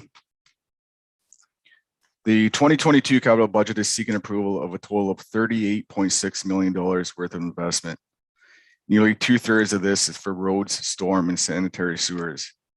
Major sanitary projects over the next 2 to 3 years include the addition of a biosolids management facility and significant pump station upgrades. The West End treatment plant project that is currently underway was approved in prior capital budgets. Approximately $4.7 million is allocated to transit fleet and equipment, of which up to 73% is to be funded through the Investing in Canada Infrastructure Program, otherwise known as ICIP. Building capital maintenance projects total $3.9 million for 2022. There will be significant investments required to the city's buildings in the years to come, and new long-term debt may be required. The city also engaged a fleet consultant to conduct a review of the PWT fleet requirements in 2021. Current and future years requirements in accordance with the report have been included with the 2022 supplementary items. Fire, fleet, and equipment capital expenditures total $810,000. As noted previously, significant expenditures continue to be required for fleet and equipment, and the current allocation to the fire equipment reserve is insufficient to cover these upcoming costs. The landfill B&I plan was approved by council in 2019. An allowance for capital expenditures has been incorporated into the plan and the fee levy structure. Increases in the levy required each year over a 15-year period, with average annual levy increases from 2020 to 2035 of 7.45%. This plan was updated in 2021 and will continue to be on an as-needed basis. Lastly, council previously committed the $500,000 allocated towards growth projects to the Downtown Plaza project. Next slide. Over 50% of the road construction program is funded through grants, with the largest grants being federal gas tax, OSIF, and Connecting Link. These grants are leveraged through city capital funds. Approximately $3.5 million in grant funding is also anticipated for the transit projects. The $6.7 million in proposed sanitary sewer projects is 100% funded from sanitary. Reserve and reserve fund monies are allocated to certain projects in accordance with availability and the city's reserve and reserve fund policy. Over $9 million of reserve monies are being used this year to fund capital projects. $3 million is being used of the landfill reserve, $1.2 million of the cemetery reserve fund, and over $2 million from the asset management reserve. Next slide. This slide summarizes the results of the staff capital prioritization process. The transit ICIP projects, IT upgrades, fire fleet and equipment, and new mausoleum highlight some of the recommended projects. In your agenda package, you'll find a schedule that details each of the capital projects submitted for 2022. During budget deliberations, council may choose to shift funding from one capital project to another. It should be noted, however, that in order to fully fund the transit and fire fleet and equipment projects, expired debt was used. And as mentioned previously, the fire equipment reserve is fully depleted. As the CFO mentioned, supplemental requests are included in 2022 operating budget to address these capital funding issues going forward. Next slide. As mentioned previously, $500,000 is allocated towards the Downtown Plaza project. In the September 27th report to council was updated on total cost of the project. The total project cost is estimated at approximately $8.5 million, with the city share being nearly $7 million. Next slide. Next slide is a summary of the proposed 2022 road construction program. The Trunk Black Road Connecting Link project is contingent upon receiving the grant funding. The South Market Stormwater project is the most significant project for 2022.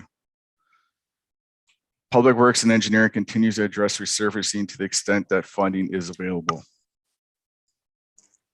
A supplemental request is also included in the 2022 operating budget to address shortfalls in the capital works / miscellaneous construction budgets. Next slide, please. This slide summarizes the proposed 2022 transit ICIP projects. With the continued ICIP funding, the city will be able to modernize the flight in due time, which in turn should help to reduce repair and maintenance operating costs for the department. Of note for 2022 are electric buses and a charging station. The total city share of ICIP projects for 2022 is $1.24 million. Once again, the 2022 operating budget includes a supplemental request to cover the city's share of ICIP funding on the go forward. And on to the last slide, please. The final slide is just a summary of the 2023 to 2026 capital forecast. As the CFO mentioned earlier, the city will will likely require new long-term debt in the near future.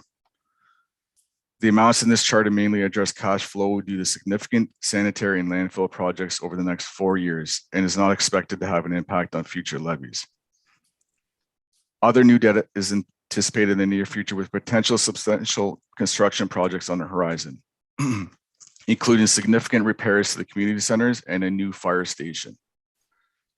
These are not included in the forecast as they have not yet been approved by council. This forecast continues to show unfunded amounts over the next 4 years as the city's available capital budget funding is not sufficient to cover all the required projects. This is the end of the 2022 preliminary capital budget presentation, and I'll pass it back to the CFO for the next slide.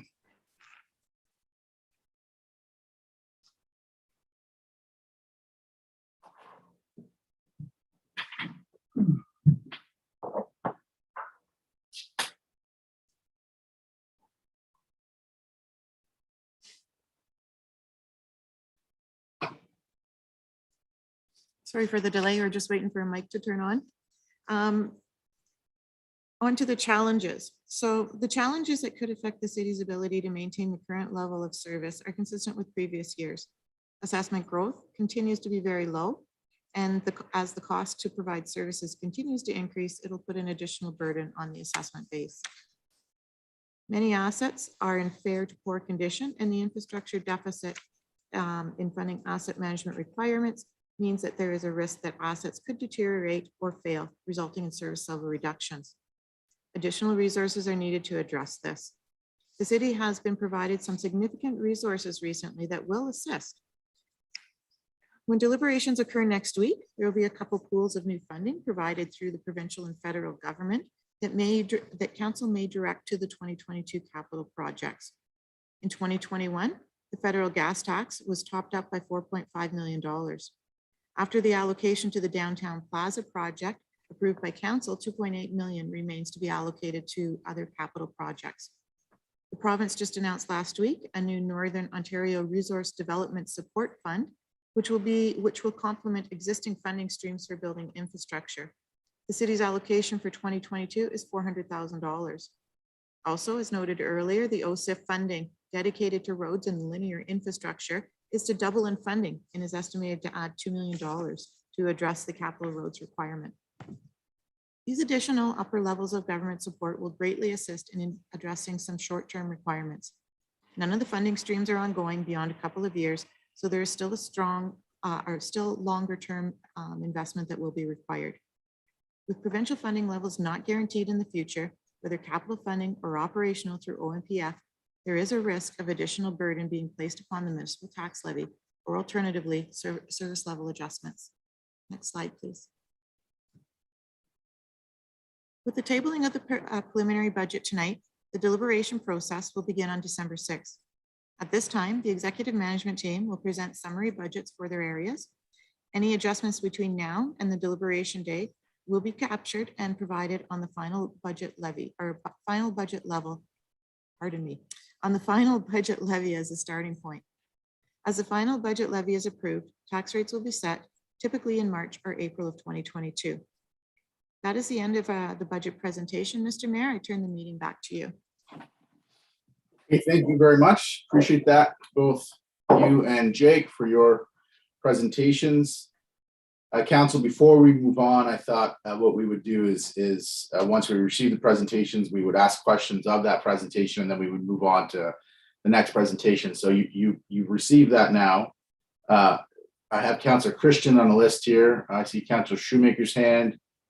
Any other, before I go to Councillor Christian, anybody else have questions or comments on the presentation they've received so far from Finance? I have Christian and Shoemaker. Thank you, Mr. Mayor. Thank you, Mr. Mayor. And thank you to CFO Shell and all of administration and staff for the preliminary budget. I've been on council now for 11 years. And the whole process has evolved. It's much better. It's a lot cleaner and much easier to understand. With that said, I just have a couple of questions of clarification, really, because most of it was pretty straightforward at this point. my question to CFO Shell. And Shelley, I'm looking at slide 3 of 23. I'm looking at that financial indicators chart. And I think I appreciate the importance and the significance of the information, but I'm struggling with a couple of definitions that will help me better understand it. The first one, what do we mean by financial position per capita? It's a good number, but I need to understand exactly what that means.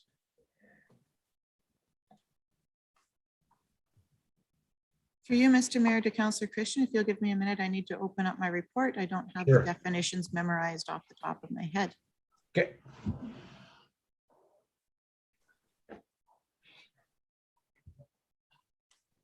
And just bear with me for 1 minute.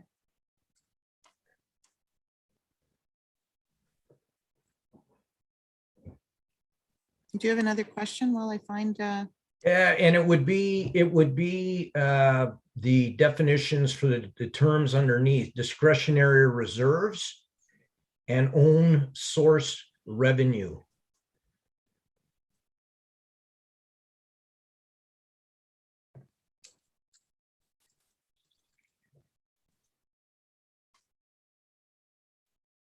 Sorry, I just have my report has moved. So Yeah, Councillor Christian's referring to page 3 of your presentation. I think his questions with respect to discretionary reserve is pretty straightforward. And that's total reserve.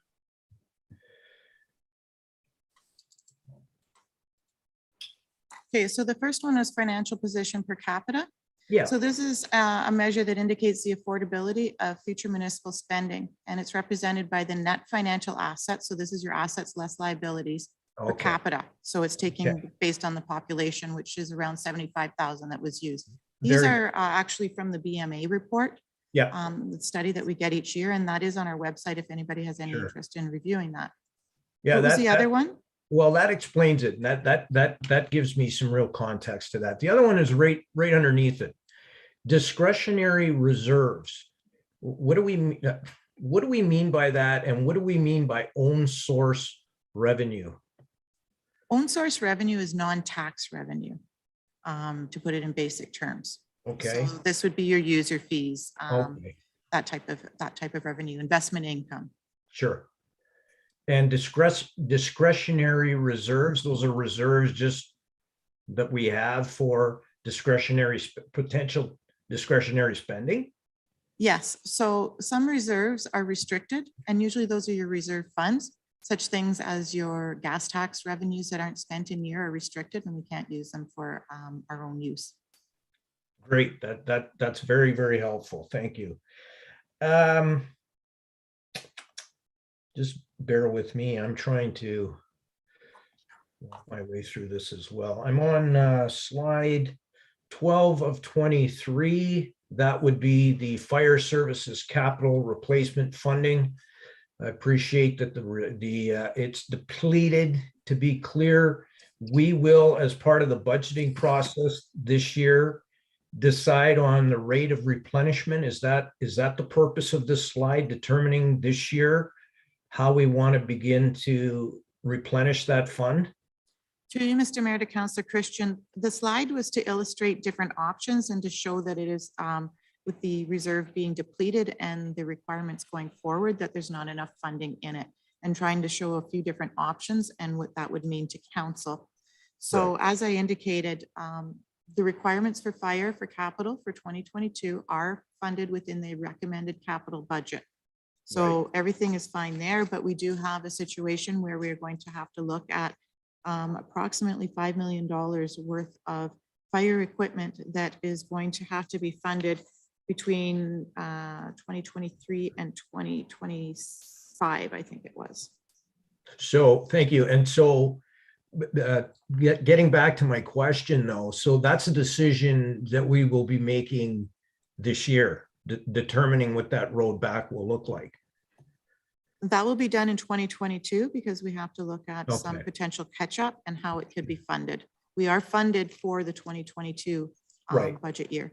Okay, thank you. And Final question.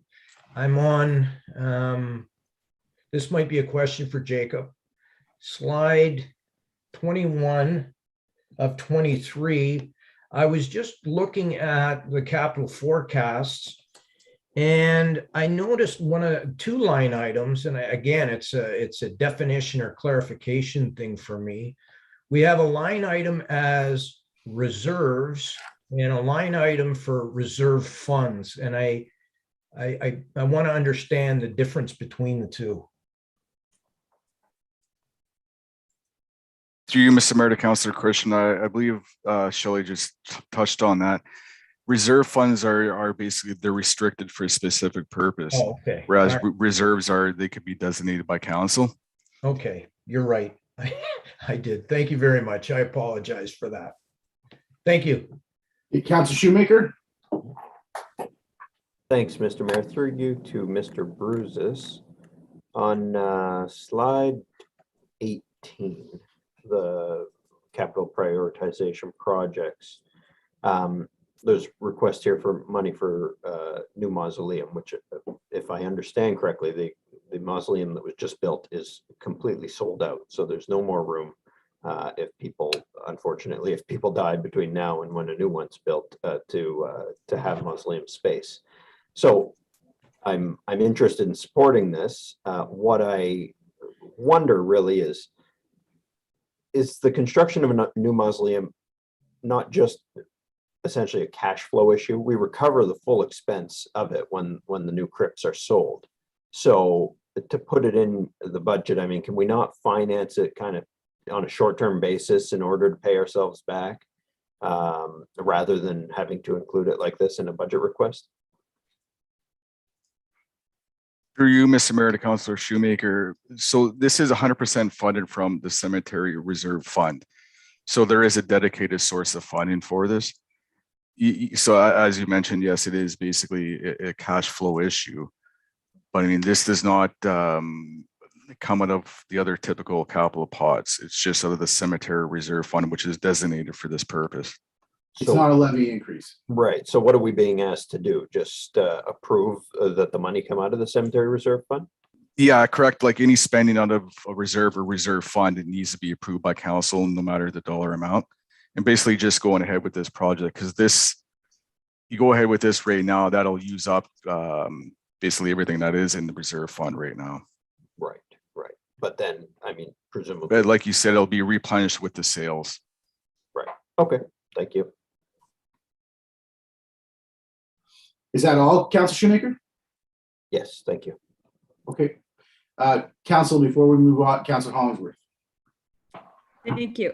Through you, Mayor, I just have comments. I just want to also reiterate that to the finance staff, the process is improving each year, and I just want to echo Councillor Christian's comments. But also in the future, would you consider, Shelley, if you would put a line item in for donations? It seems like over the years, we as a city are receiving more donations from different community partners. And I think having a line highlighting donations would be something that I hope that you would consider, showing that the whole community is interested in helping. And also, I just want to say your projection chart with the fire services was very helpful, and maybe other projection charts can be done for other areas, so we know how critical certain aspects are. Thank you. Thank you, Councillor Hollingsworth. Anybody else? Councillor Dufour, go ahead. Yeah, Mr. Mayor, maybe this is a bit of a process question, but I have a couple questions about the Public Works departmental budget. Is now the time to ask those, or is Public Works doing a separate presentation on their department? No, you'll have separate departmental budgets when we go into deliberations next week. So you're not giving that this week, but you can ask a question about the information that you received. Okay. I was just wondering, I noticed in the line-by-line budget for Public Works that there was approximately a $355,000 increase in the repair budget. And I was just asking if that was in addition to the supplemental request for the fleet plan. So I didn't know if that went through you to the CEO or to Ms. Hamilton Beach. The CEO will take that question. Through you, Mr. Mayor, to Councillor Duford, that question is probably getting into next week's deliberations. I can save it for then, that's fine. Yeah, we've tabled the budget with you. I would suggest that your questions stay with the presentation you received. And then if you have deeper questions regarding the individual service area or departmental budgets, you will receive a presentation from each of the areas next week. And that will be the time to ask the specific questions on those areas. Okay, thanks very much. Okay, Council, anything else? Councilor Bruni. Thank you, Mr. Mayor. Just one quick question to the CFO, Shao. You mentioned near the end of your presentation, you're expecting government funding by the end of this week or early next week, and we will be notified. Is that true? Through Mr. Mayor to Councillor Bruni, I'm not sure where you were speaking towards that.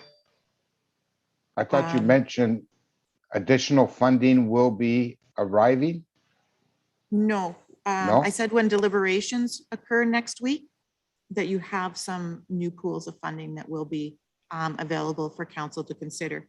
One being the remaining federal gas tax for 2.8 million and the new NORDS funding from the province of $400,000.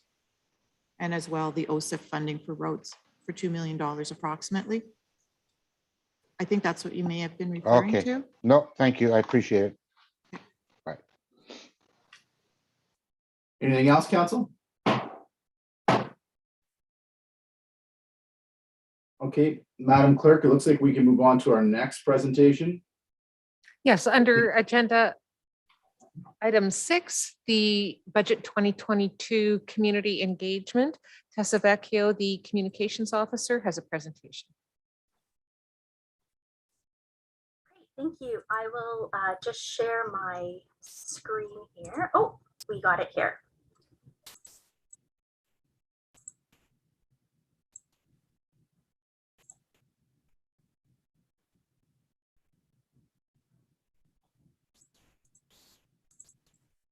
Okay. So ahead of the 2022 municipal budget, the City of Sault Ste. Marie requested feedback from residents and business owners regarding municipal operations. So considering the current COVID situation, the city did ask residents and property owners to share their priorities and input virtually once again this year.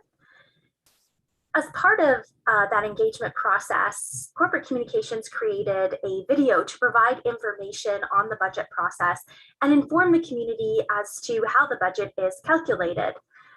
This particular video can be viewed on the city's YouTube channel and outlines the value that we all receive for our tax dollars. So, for example, every time your street is plowed or your garbage or recyclables are picked up, you visit the park, catch a bus, or borrow a book from the library, your tax dollars are at work. So we wanted to remind taxpayers that the municipal budget decisions set the funding for programs and services that we all depend on to maintain a quality of life here in our community. That particular video itself received over 2,000 views, and it was shared on the city's web and social media sites. Other ways we used to gather feedback included a survey, an online survey. So in consultation with the Budget and Finance Committee, we created an electronic survey through SurveyMonkey.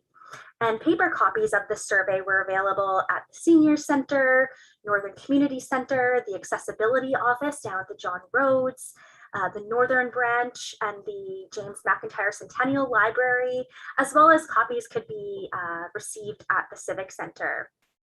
A link was also sent to the students' unions at Sioux College and Algoma University. So a really broad cross-section of people were asked to complete the survey. The survey really brought the city's strategic plan to life, and it asked participants which action plans to move forward while maintaining the city's service levels. So questions pertaining to municipal infrastructure, asset management, service delivery, quality of life, and community development were asked. And based on a total of 392 respondents that participated in the online survey, as well, we received 11 copies of the survey submitted by mail. These were the 5 most important services. So number 1 came in at police service, second was roads and sidewalks, third, parks and outdoor areas, fourth was fire services, and 5 was economic opportunities and industrial development. If we take it a step further, we look at some of the services that were also the value for the money that people feel that they receive for their property taxes. So in general, people thought that the value that they received is fair, good, or very good. So at that top 3. When we look at some of the strategic priorities, so how important are each of the City of Sault Ste. Marie strategic priorities? So for example, maintaining existing infrastructure was important, and investing in new infrastructure was somewhat important. When we look at service delivery and eliminating barriers to businesses and streamlining processes, it was somewhat important for us to improve those delivery of services. And when we look at quality of life, such as a vibrant downtown area, or arts and culture, environmental sustainability, it was important. And then when we look at community development and consultation and reconciliation with key stakeholders, again, this was very important for our community to continue with those endeavors. In addition, we saw some discussion on our social media channels. So there was numerous ways that we engaged with online audiences through budget-specific messages. So for example, the Budget 2022 social media content received over 22,000 impressions across Facebook, Twitter, and Instagram. So what this means, impressions are the number of times content was displayed and showed to residents through social media. And if we look at the actual reach, we notice that there's over 8,000 people that actually engaged with this content and participated as part of these discussions. So what we heard in terms of social media, importance of environmental concerns, investment in transit, downtown Plaza, snow removal, and roads. So very consistent what we've seen throughout. Similar to last year, the mayor and CAO participated in virtual town halls. Village Media and Superior Media led these initiatives, so our media partners, and they provided 2 opportunities for readers to submit questions. So the virtual town halls aired on October 7th and October 15th, and they're available to continue to view on our partners' media sites. Town Hall number 1 included questions pertaining to the plaza, social issues, public works staffing, parks and recreation, and economic development. And those questions are included as Appendix F of the council report. And Town Hall number 2 included a discussion on housing, environmental concerns, downtown development in the plaza, and as well vacant properties and policing. And those questions are included as Appendix G. Interestingly, new this year, we ventured into some online polling. So Village IQ platform, which is a reliable method of capturing valuable reader opinions, their polls were consistent with what our survey and the survey conducted with Sue Online were saying. So interestingly enough, we still see policing services are very important, followed by social, community, and senior services, as well as economy and job creation. And again, you could see that those are consistent with the Sue Online polling as well. Another question we asked, which was different, was the recreational infrastructures that you think the City of Sault Ste. Marie should invest in. And a lot of people wanted to see the expansion of the hub trail, as well as upgrading play features in existing parks. In partnership with the Ontario Aboriginal Housing Services, the city also hosted an urban Indigenous budget consultation with Mayor Provenzano and CAO White and members of the Indigenous Community Advisory Board. And this was held on November 8th here at the Civic Center. And lastly, to help generate some interest, We advertise locally in Coast Media and Superior Media and Village Media. As well, we boosted ads socially through Facebook and advertising on our city's website, and participated in various media interviews such as the one seen here on with Sue this week. So lots of ways that we try to remind people to engage with us. Overall, we would say that the virtual consultation process was a success. There were hundreds of citizens engaging in the process and provided very thoughtful feedback. So thank you to the community and to those that participated in the process. We were overall very pleased with the participation from the community and the suggestions that will be used to help us set our collective goals and build a great city together. So thank you very much for this opportunity. Thank you very much, Tessa, for your work on that. You and Jordan did a very good job. We appreciate it. Council, do we have any questions for Tessa? I think we've come a long way in the way that we're engaging the community and the efforts we're making to reach out. A number of years ago, we would have a couple availabilities to have town halls where a few people would attend, and we decided it wasn't really a meaningful engagement and we weren't getting a lot of action and activity. And we've come a long way in really trying to get out there and communicate with the community and give them a chance to have meaningful input. So I appreciate staff's effort in that regard. Councillor Veselal, and I saw your hand go up there, so I'll start with you. Thanks so much, Tessa. Great job. I mean, 392 respondents to the online survey is amazing. My only question is, for the 11 that were received by mail, do you have any idea where they originated the survey from? Yeah, through you, Councillor Veselal, or through you, Mr. Mayor, through Councillor Veselal, the surveys primarily that were received by mail were ones that were located at the off-site. So, for example, they were received from the Senior Center, from the library, from the John Rhodes. So any location where we had paper copies, that's where we received primarily the mail feedback from. Did anyone contact you requesting you to send them a paper copy? Through you, Mr. Mayor, to Councillor Veselal, no. Okay, thanks so much, Tessa. Really appreciate all the info. Anybody else with questions or comments? Councillor Hollingsworth, go ahead. Thank you. Through you, Mayor. To you, Tessa. I believe last year our survey responses were, I think, around the 200 mark, or maybe 170 or something. Is that correct? Or approximately? Yes, through you, Mr. Mayor, to Councillor Hollingsworth, that is correct. We have seen a very good increase in our participation this year. And I don't have the number offhand, but you are correct. It is in the hundreds from last year to this year. Seeing over 300 responses is quite substantial. True. And so it looks like it's trending up. You may not be able to answer the second question, but next year, hopefully we'll be back to normal. Do you anticipate that if we're back to normal and we have more face-to-face, will you continue to engage our local media? Will you still continue to engage this type of platform of gaining people's opinions? I think that there is a maybe opportunity to do both. Yes, through you, Mr. Mayor, to Councillor Hollingsworth, we definitely see the value in the sort of a hybrid approach in terms of doing a bit of an in-person and a virtual consultation. We were hopeful that we would be able to do so this year, and we had anticipated that it would look a little bit different, but because of the COVID situation, we were forced to move primarily online.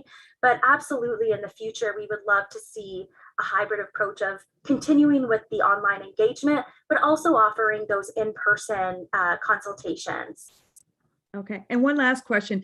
Were you able to dive into the data to figure out if some of the responses came from outside our community? We do have a number of Suites that still have their heart here, even though they don't actually live here. I know that they visit or they have maybe recently moved back. Was there a way to dive down into the data to find out if we had outside people replying? Yeah, through you, Mr. Mayor, to Councillor Hollingsworth. That was one of the, that was a part of the feedback that we received from last year's survey. So included in this year's survey, we've actually added a question at the end that identified where people can post what ward they're from, or alternatively mention where they are responding from. So we did include that. Okay, great. Again, well done. And thank you to our media partner for working so closely with you.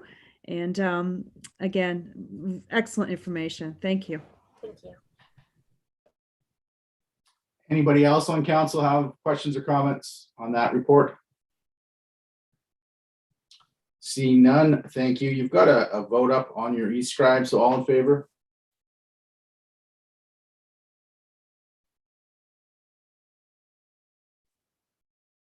Passed. Thank you.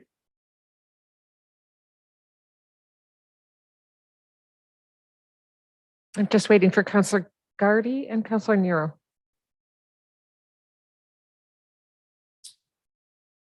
Are you affirmative? So we don't have either of them. Can you close the vote without their votes, Madam Clerk? I can. I'll just do that because neither of them appear to be present. I think I voted. I did vote. Oh, did you vote in favor, Councillor Nero? I did. Sorry, you must be on a different screen here. I apologize. Okay. Yeah, you are. Did you lose connection and come back on?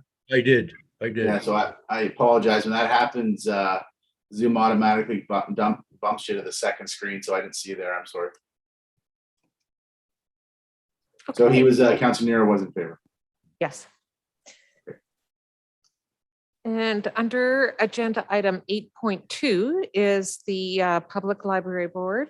There is a presentation, and Matthew McDonald, the CEO, and Roseanne Chan, the Business Administrator, are in attendance. Welcome to Council, Mr. McDonald, Ms. Chan. Thank you for your time tonight. I believe Ms. Chan is still waiting to be let into the meeting. No, I think she's, I see her on the screen here. There she is. Yeah. Okay. So I'm going to pass it over to our Business Administrator, Ms. Chan, and then if you have any questions, I'm here to answer those later. Okay. Welcome to Council, Ms. Chan. Go ahead. Thank you, Mr. Mayor. So good evening, Mr. Mayor, Provenzano, and members of council. I would like to thank you very much for this opportunity tonight to present the Sault Ste. Marie Public Library budget for 2022. Next slide, please. Now in our budget, we're asking for about $122,000 increase in our municipal grant. This will cover both contractual and inflationary increases from the prior year. Our budget is still showing a deficit of $30,000, and this is for a service level change request, which I will cover shortly. Now, I'd like to note that a majority of our revenue is from the city of about 85%. As such, we are highly dependent on the city for operating funds in order to continue to provide the materials, programs, and services that the community appreciates and enjoys. Next slide, please. Now, in turn, City Finance recommend a 2% increase of about $56,000. This would only cover a few of our contractual increases, such as salaries and benefits, insurance, and a long-term building lease. It would not cover any of our inflationary increases, and it would leave us with a deficit of about $96,000. Next slide, please. Now, of this, we are asking for about $87,000 in a budget supplemental request. This would consist of $57,000 for operational expenditures. Now, this is in order to maintain our staffing levels at both locations, including the hiring of students and the ability to leverage other funding grants, such as the Young Canada Works program. Now, without our staffing, we would not be able to continue to provide the successful programs and services that we offer throughout the year, such as our 2021 Culture Days, where the city placed 6th among mid-sized cities for top participating communities Canada-wide.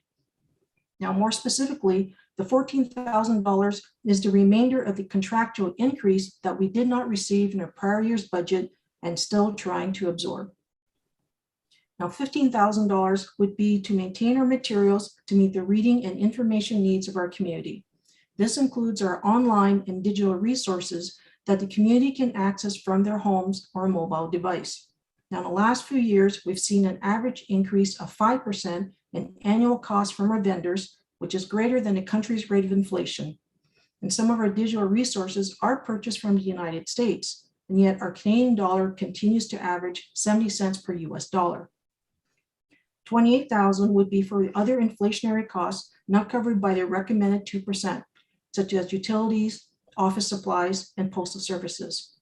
And for the service level change request, we are asking $30,000 in order to contractually hire a part-time security guard to improve security and safety for the public and our staff. Next slide, please. Now, our security and safety needs are due to an increase in the number of incidents in the downtown area, but also as a recommendation from our Joint Health and Safety Committee for a number of reasons, such as the increase in severity of the instances, drug use and paraphernalia on library property, patrons are intoxicated or have mental health issues, or a long response time from police or on-call security. Now, for preventative actions, this year we've added more security cameras and exterior LED lights on the premises, and we've added more panic buttons for emergency notification. And in previous years, we've conducted an environmental scan with police services. Our budget supplemental request would fit into the city's corporate strategic plan in the focus areas of service delivery and quality of life. Now, of course, we are appreciative of any funding that the city will provide to us. Next slide, please. Now, we are part of the downtown hub and in the cultural corridor, but we are also a community hub, a place where families and people of all ages can come together to create good memories through our free programs and services. Now, this year, the library celebrated its 125th anniversary. As part of our anniversary celebrations, we eliminated most of our overdue fines. This is part of a Canada-wide initiative for public libraries to provide equitable access to all. Now, I am pleased to announce that in partnership with the City of Sault Ste. Marie and the Invasive Species Centers, we will be creating a biodiversity garden. The garden will educate on preventing invasive species and beautify the area which the community and visitors can enjoy along with the other amenities. And we continue to raise community awareness through our social media platforms, Facebook, Twitter, Instagram, and YouTube. And this year we've also added TikTok.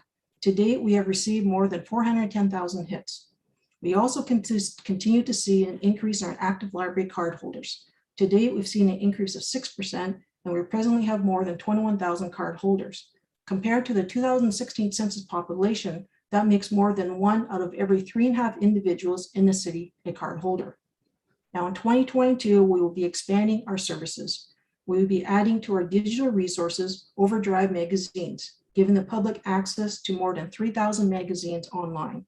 And as part of National Truth and Reconciliation, the library will be giving free membership to residents of Garden River and Batchewana First Nations member, and Métis Council. Next slide, please. Now, thank you for 125 years of support. Next slide.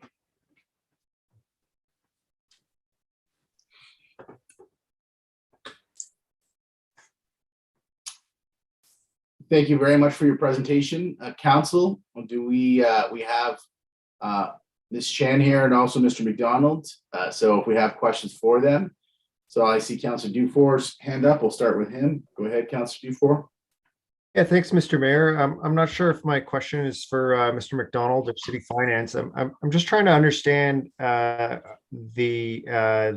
deficit that's occurring due to contractual increases that presumably were for contracts that were helped to be negotiated by the city. So, Mr. McDonald, am I to understand that that a deficit was created in a lack of funding last year that's now carrying forward to this year for contractual increases? Yes, so the 2% that City Finance allotted for this year does cover our contractual agreements for the 2022 year, but in the previous year, we didn't have enough to meet our contractual agreements. And how much was the deficit from the previous year for those contractual agreements? I'll refer to Roseanne for that. I ask Councillor Dufour the budget supplement request. The prior year's contractual increase over net met was $14,000. Okay, so we have a prior year deficit of $14,000 that wasn't included in last year's approved budget. And then going forward is I'm to understand then that this year's contractual increases of 2% are covered in the preliminary budget Yes, recommended by the city? As Councilor Dufour, it will cover our salaries and benefits and insurance and long-term building lease for 2022 only. Okay, and beyond that would be the request for security? Yes, there's additional request $30,000 for security, and that's out of the 87,000. 57,000 would be for other expenses such as the 14 from last year, binding and US exchange for the current year 2022, and other inflationary increases. Okay, so I guess my question just for city finance, I'm just trying to understand what's currently in the preliminary budget in front of us and what's a supplementary request. So is the $30,000 the only supplementary request and what's currently already in our budget, the $57,000 inflationary increase? Is that correct? I'm looking at slide 4 of 7 on the library's presentation. You, Mr. Mayor, to Councillor Dufour. You'll see on the city's supplementary list that there is a total of 87,129, which includes the 30,000 service level change that council would have to approve for the security, as well as the staffing levels from 2021 that were not approved by council, and as well the remaining items that Ms. Chan had mentioned regarding the collection, US exchange, and other inflationary increases. So to understand correctly, then what's in the staff recommended preliminary budget does not include the money to catch up on contractual increases and for the other inflationary increases listed under the $57,000. No, it does not. As per discussions from last year, we used to just add a set inflationary amount, but then there was discussion at council during last year's budget deliberations that we should at least include what is required for the contractual obligations. So we have included that for the 2022 increases, as well as items that were approved, such as the rental increase for the Northern Branch, which has a lease obligation, and insurance, which, as you know, has escalated for the city as well as the library and is beyond their control. Okay, so we still have the matter of catching up from the deficit created last year, then at a minimum. Okay, I think I'm clear now. Thanks, Mr. Mayor. Yeah, just so I'm clear, the 14,000 then is a recurring shortfall. Am I understanding that correctly? You're not looking for 14,000 just to make up for 14,000 you were short last year. That wasn't approved, but that amount's in the budget again this year. So you're looking for 14,000 on an ongoing basis. Is that correct? That would be correct. Okay, thank you. Any other questions, Council? Councilor Hollingsworth? Thank you. Through you, Mayor, to, I'm not sure which one to ask, but I just want to have a comment on your insurance. Do I see your insurance at about 16,000 approximately? I guess I'll ask Mr. McDonald or. Well, I think Roseanne has the actual numbers, but I can tell you that our insurance has gone up significantly over the last several years, and we've been a bit surprised about what the bill comes to us as. So, Roseanne, do you have the exact number? I believe the insurance went up to approximately 23,000. What happened was that we were not aware of the increase in our insurance in the previous year in time for the budget. And so we had continued to use an old budget number, and now we're catching up. And so that's why the massive increase is showing this year, and that we're actually able to reflect it this year. So. Okay. Thank you. I thought I saw a big difference with your insurance, which in a way is not surprising because insurance is going up for everyone, including the city. Thanks for that clarification. Okay, Councillor Hilsinger. Thank you. I'm just curious to know, can you tell me how many staff you have that are included in those salary and benefit numbers? Full-time equivalency, I couldn't tell you right off, but there would be approximately 56 to 58. It can vary with the part-time staff. I mean, we can divide more hours up or a few hours up between the amount of people that we have. I believe we have about 28 full-time staff and the rest are part-time. Thank you. Thank you. Any other questions from council? Okay, thank you. Matthew, thank you. Roseanne, thank you. We appreciate your time tonight. Thank you. Thank you. Agenda item 9.4 is the Sault Ste. Marie Museum, and William Hollingshead, the Executive Director, and Bob Lambert are in attendance. Okay, so welcome to council. William, are you, are you Will on my screen here? There you go. That's who you are.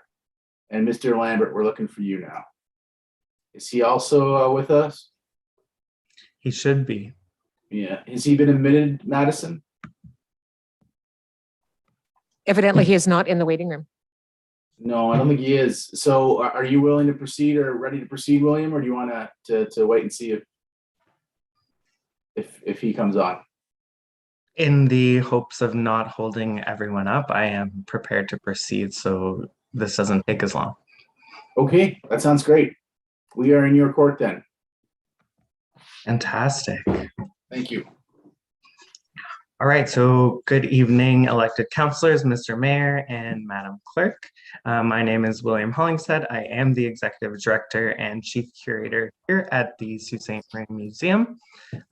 Supposed to be with me was Mr. Robert Lambert, the current Lieutenant Colonel of the 49th Field Regiment, RCA Historical Society. So next slide, please. So today we are looking for a budget increase. We're going to go over a few of the things that we have accomplished in the past year. So under programming, outreach, and collections, we have seen a very large increase in weddings, events, venues, and meeting bookings. So using the actual space as a very large community hub. We have also launched a comprehensive artist in residence program. Our first inaugural artist was Isabelle Michaud, where we explored Frenchtown and the Francophone population of Sault Ste. Marie. We've also had Tracy May Chambers doing hashtag Hope and Healing Canada, which is a cross-Canada site-specific installation. Our second artist in residence will be Ray Fox through the support of the Ontario Arts Council. And this is to explore the Indigenous connection, heritage, and history of Sault Ste. Marie. And we also have an international professor of fine arts at Rollins College in Florida with an ongoing residency. All these artists are interacting with our archives and with our collections to create works of art based on local history. We have also received some Ontario Arts Council funding.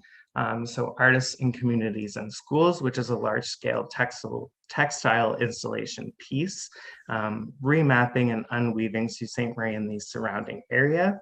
That's in partnership with the Algoma's Weavers Guild, Art Speaks, various Indigenous artists. We've also received an Artists and Presenters Fund grant, which is supporting our second official residency. So that would be Ray Fox, looking at the Indigenous heritage of Sault Ste. Marie.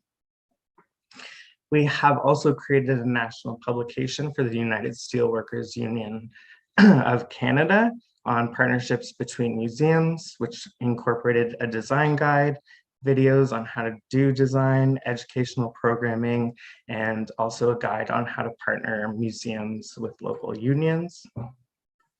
We've also created a social prescription pilot project with Algoma University Students Union and Art Speaks, where we're looking at using or incorporating the holistic treatment of individuals utilizing cultural and arts programming to enhance and improve mental health and well-being.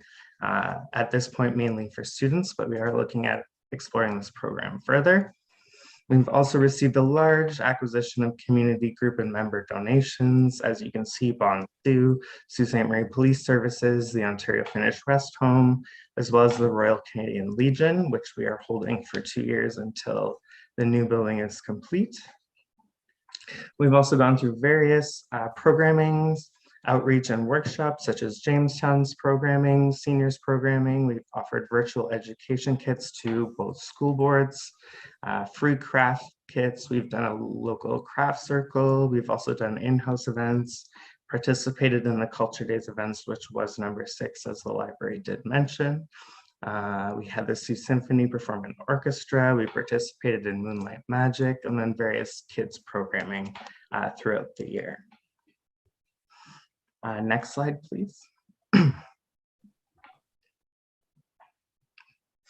So under capital and operations modernization, we have participated in the new lighting retrofit program through a green incentive program. So we will be replacing all of our dated fluorescent fixtures throughout the entirety of the building. We will be putting in about $8,000 in capital expenses for this to happen. We have also new archival and artifact storage, so new storage shelvings, new cabinets. This has been about a 1.5-year reorganization project to which we have created 30 years minimum of future collecting and storage capacity. We're also improving the quality of storage and more able to meet the standards set out by the ministry. This project is not yet fully complete, but from the pictures on the screen, you can see some of the before on top and the after below as to how we have improved those spaces. We have also implemented new technologies, so new touch screens, new audio stations featuring oral histories, which will soon to be implemented. We're just pricing out some material for that. We've also been able to undergo the process of being able to digitize various forms of media, so U-matic tapes, Betamax, DVS, DVD, VHS, tapes, records, and then soon we'll be able to do 8mm and 16mm film footage. This is a service that we do offer to the public, as well as we have been working with the collection that was donated from CTV. Our website and social media have also gone through upgrades, so our website is now more accessible. It includes more information and more public research abilities. We've launched an online gift shop. Our YouTube page has expanded to feature a lot of these digitized pieces of footage. We have a local history blog. We have created virtual tours of our rotating exhibits, and we have an upcoming oral history project, which will in audio versions of that on our website. We've also had education wing upgrades and seniors programming studio upgrades for our weavers, which you can also see in the top 2 spaces on the right. Those are the education wing. And also thanks to the City of Sault Ste. Marie, through capital upgrades, we have been able to see building improvements such as brickwork, HVACs, and new ladders to the roof. We have also been able to obtain boiler upgrades through a program with Henderson, which will give us new boiler ignition units through an initiative.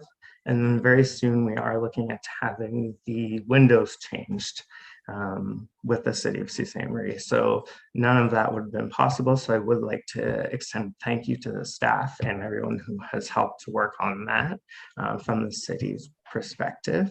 We've also been able to get the museum bell, which used to be placed on the roof, installed in front of the museum. And this was also thanks to Public Works and the City of Sault Ste. Marie. We're just waiting on some signage to go up, and then people can see that for sure.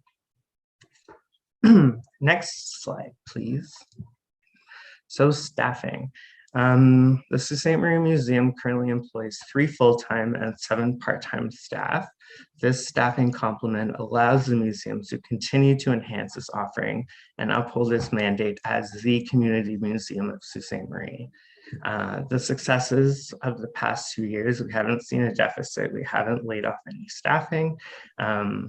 Really relies heavily on the skills and talents possessed by all of these staff. So we have various staff with very different degrees. We have master's degrees, bachelor degrees, we had a PhD degree, as well as experience over 17 years, 5 years, and 10 years working in museums, covering things like conservation, grant writing, artifact storage, historic site management, programming, et cetera, et cetera. So as we see minimum wage going up in January of 2022 to $15, we do need to look at some additional funding to support and employ our much needed staffing levels, which allow us to do all the before mentioned things such as the programming, the outreach, the capital upgrades and operations, and also ensure that our senior staffing is paid a competitive and livable wage compared to everyone else. So we do also in our part-time staff employ young and emerging professionals within the cultural sector on an ongoing basis. We do our best to seek grant and wage subsidy funding, but continued employment helps to grow and allow for the programming, capital outreach, artifact reorganization that was completed, as well as everything else. Next slide, please. Therefore, in conclusion, we are looking at an increase in funding of $13,909, which is about a 5% increase on our current allocation. And this will allow us to continue to employ both emerging, established professionals within the sector, and it will allow for the museum to continue to grow, modernize, become a leader within the Northern Ontario Museum sector, and really be your community museum to discover. So from the 13,909, due to our funding agreement, we are looking at adding 9,000 of that to staffing, and then 4,909 to operations / building management, which would equal a total of 260,000 for next year. Our previous budget allocation was $246,091. And that concludes my presentation. Thank you very much. Thank you very much for that presentation, Will. I appreciate it. We have Sandra Hollingsworth, Councillor Hollingsworth, who put her hand up very quickly there, so I'll start with her. Thank you. Well done presentation, and thank you for all your hard work and your team for keeping history alive and fun in our community.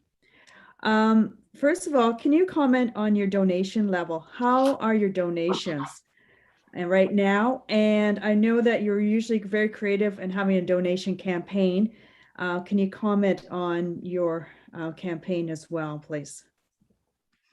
Yes, absolutely. Through you, Mr. Mayor, to Councillor Hollingsworth. We do receive annual donations. So mostly our donations do come from the boards of education. So we do get donations from both the Huron-Superior as well as the Algoma District School Board.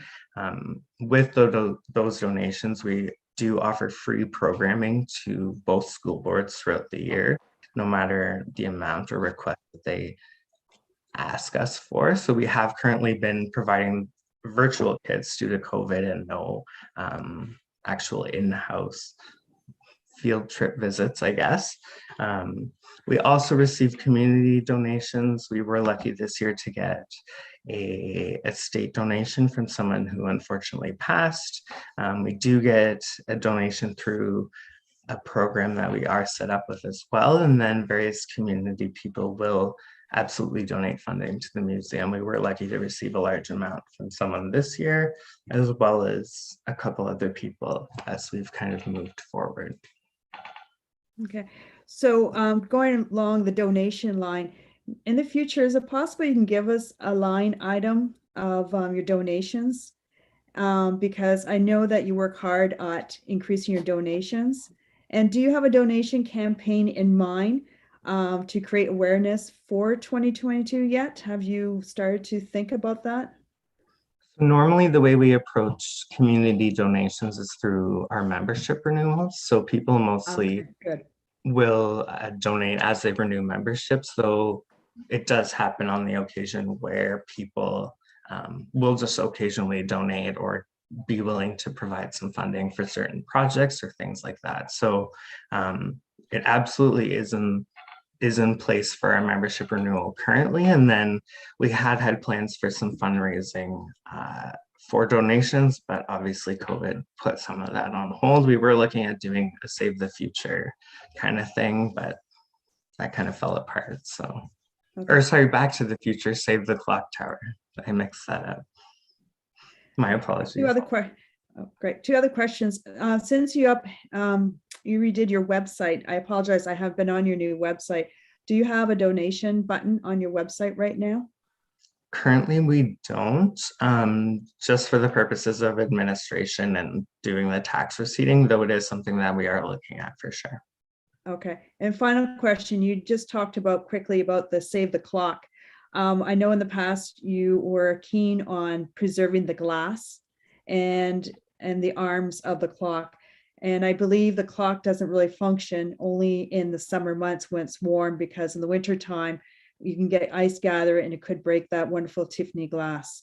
Is that correct?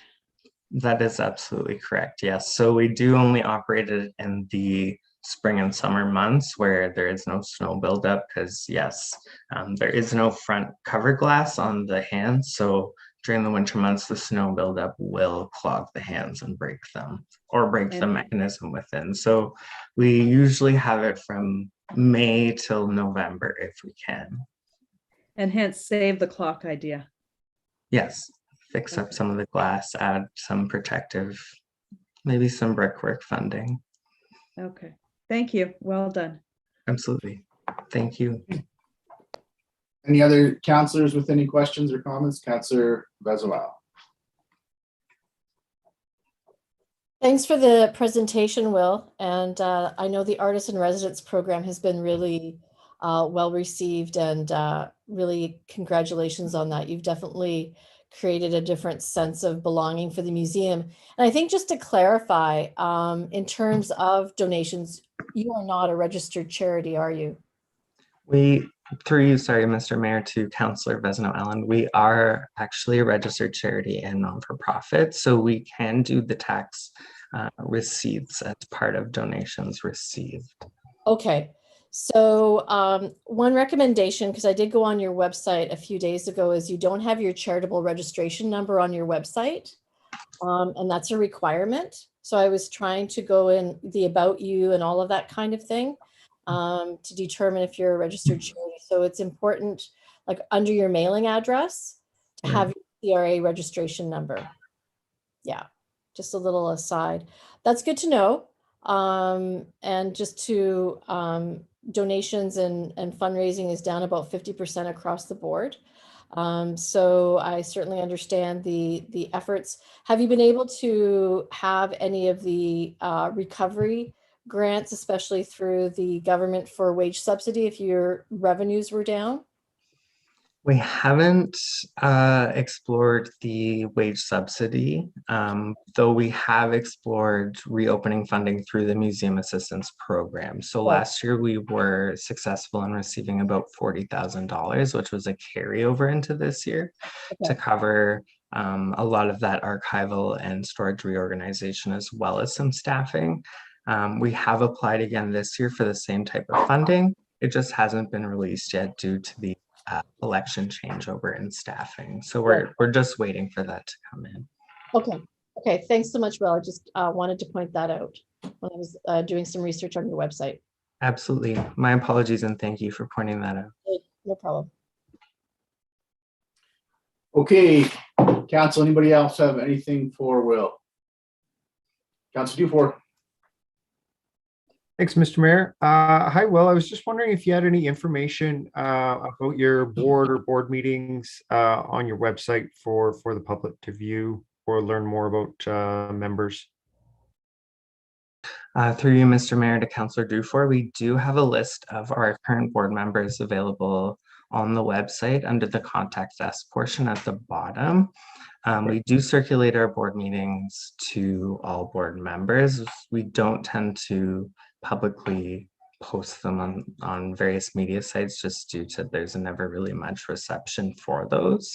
Though if there is a way that you would see fit for us to do so, I think that would be an absolute benefit for more people to participate. Thanks, Will. Okay, anybody else on council? Thank you, Will. Thank you for your time and thank you for your work at the museum. It's been noticeable, the activity there, so we appreciate that effort. Thank you, Mr. Mayor. Okay. Madam Clerk, I think that brings us to the end of our presentations. It does? And which would, I think, bring us to the end of our agenda. Is that correct? That's correct. The next I have is the adjournment motion. Okay. Council, before we get to that, does anybody have any questions about the process that we followed to date and what we'll do next week? Seeing none, motion to adjourn. All in favor? Motion is carried. Thanks for everybody's time and attention tonight. We'll see you next Monday. Take care, everyone. Thank you, everyone. Have a good night.